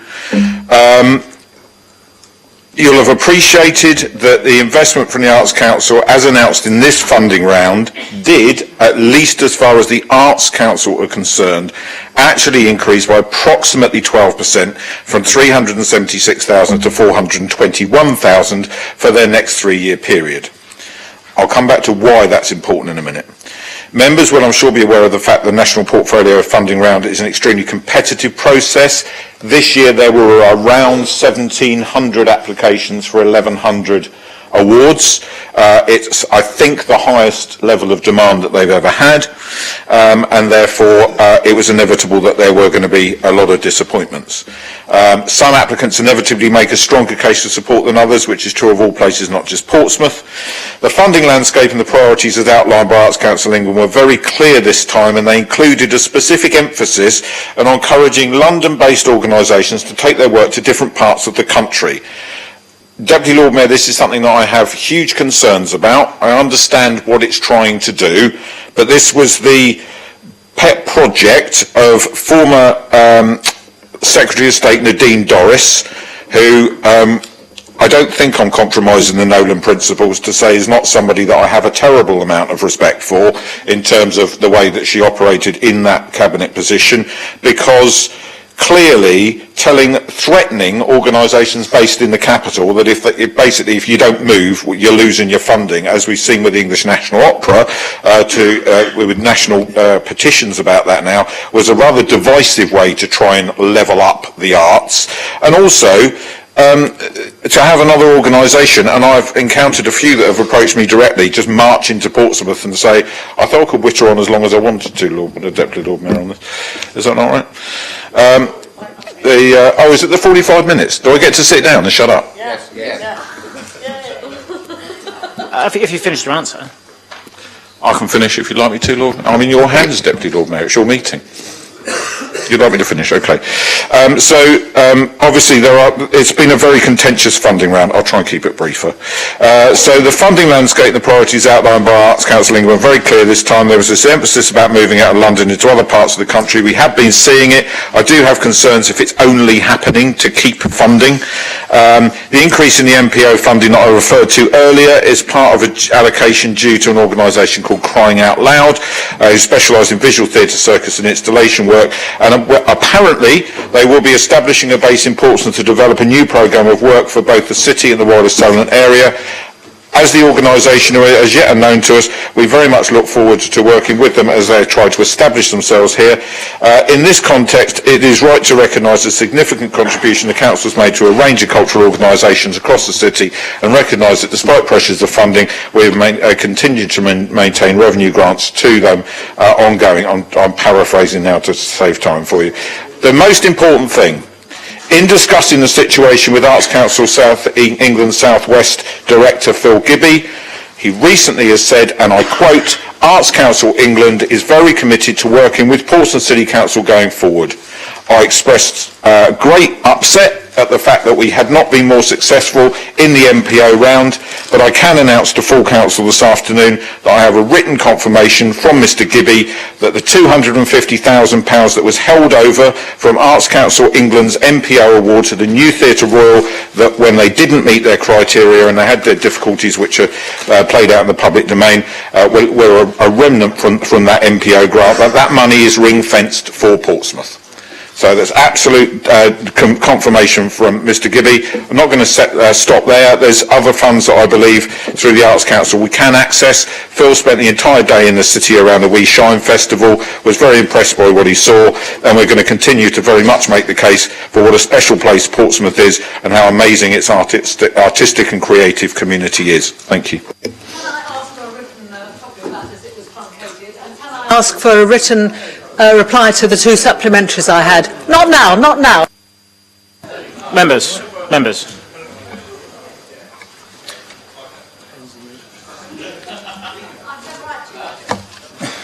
That brings us to the end of today's meeting. I'd like to thank you all for being gentle with me on my first time. And before you all go, it's Stuart Aglin's last full council. So I think a round of applause for Stuart for all the work he's done over the years.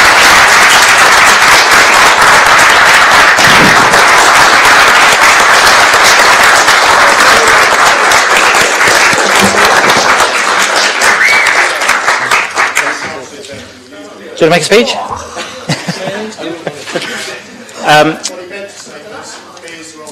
Oh, yeah. As this is the last meeting of the year, I'd like to wish you all a very happy Christmas and a new year, and I invite members back to the parlour for festive refreshments on the Lord Mayor.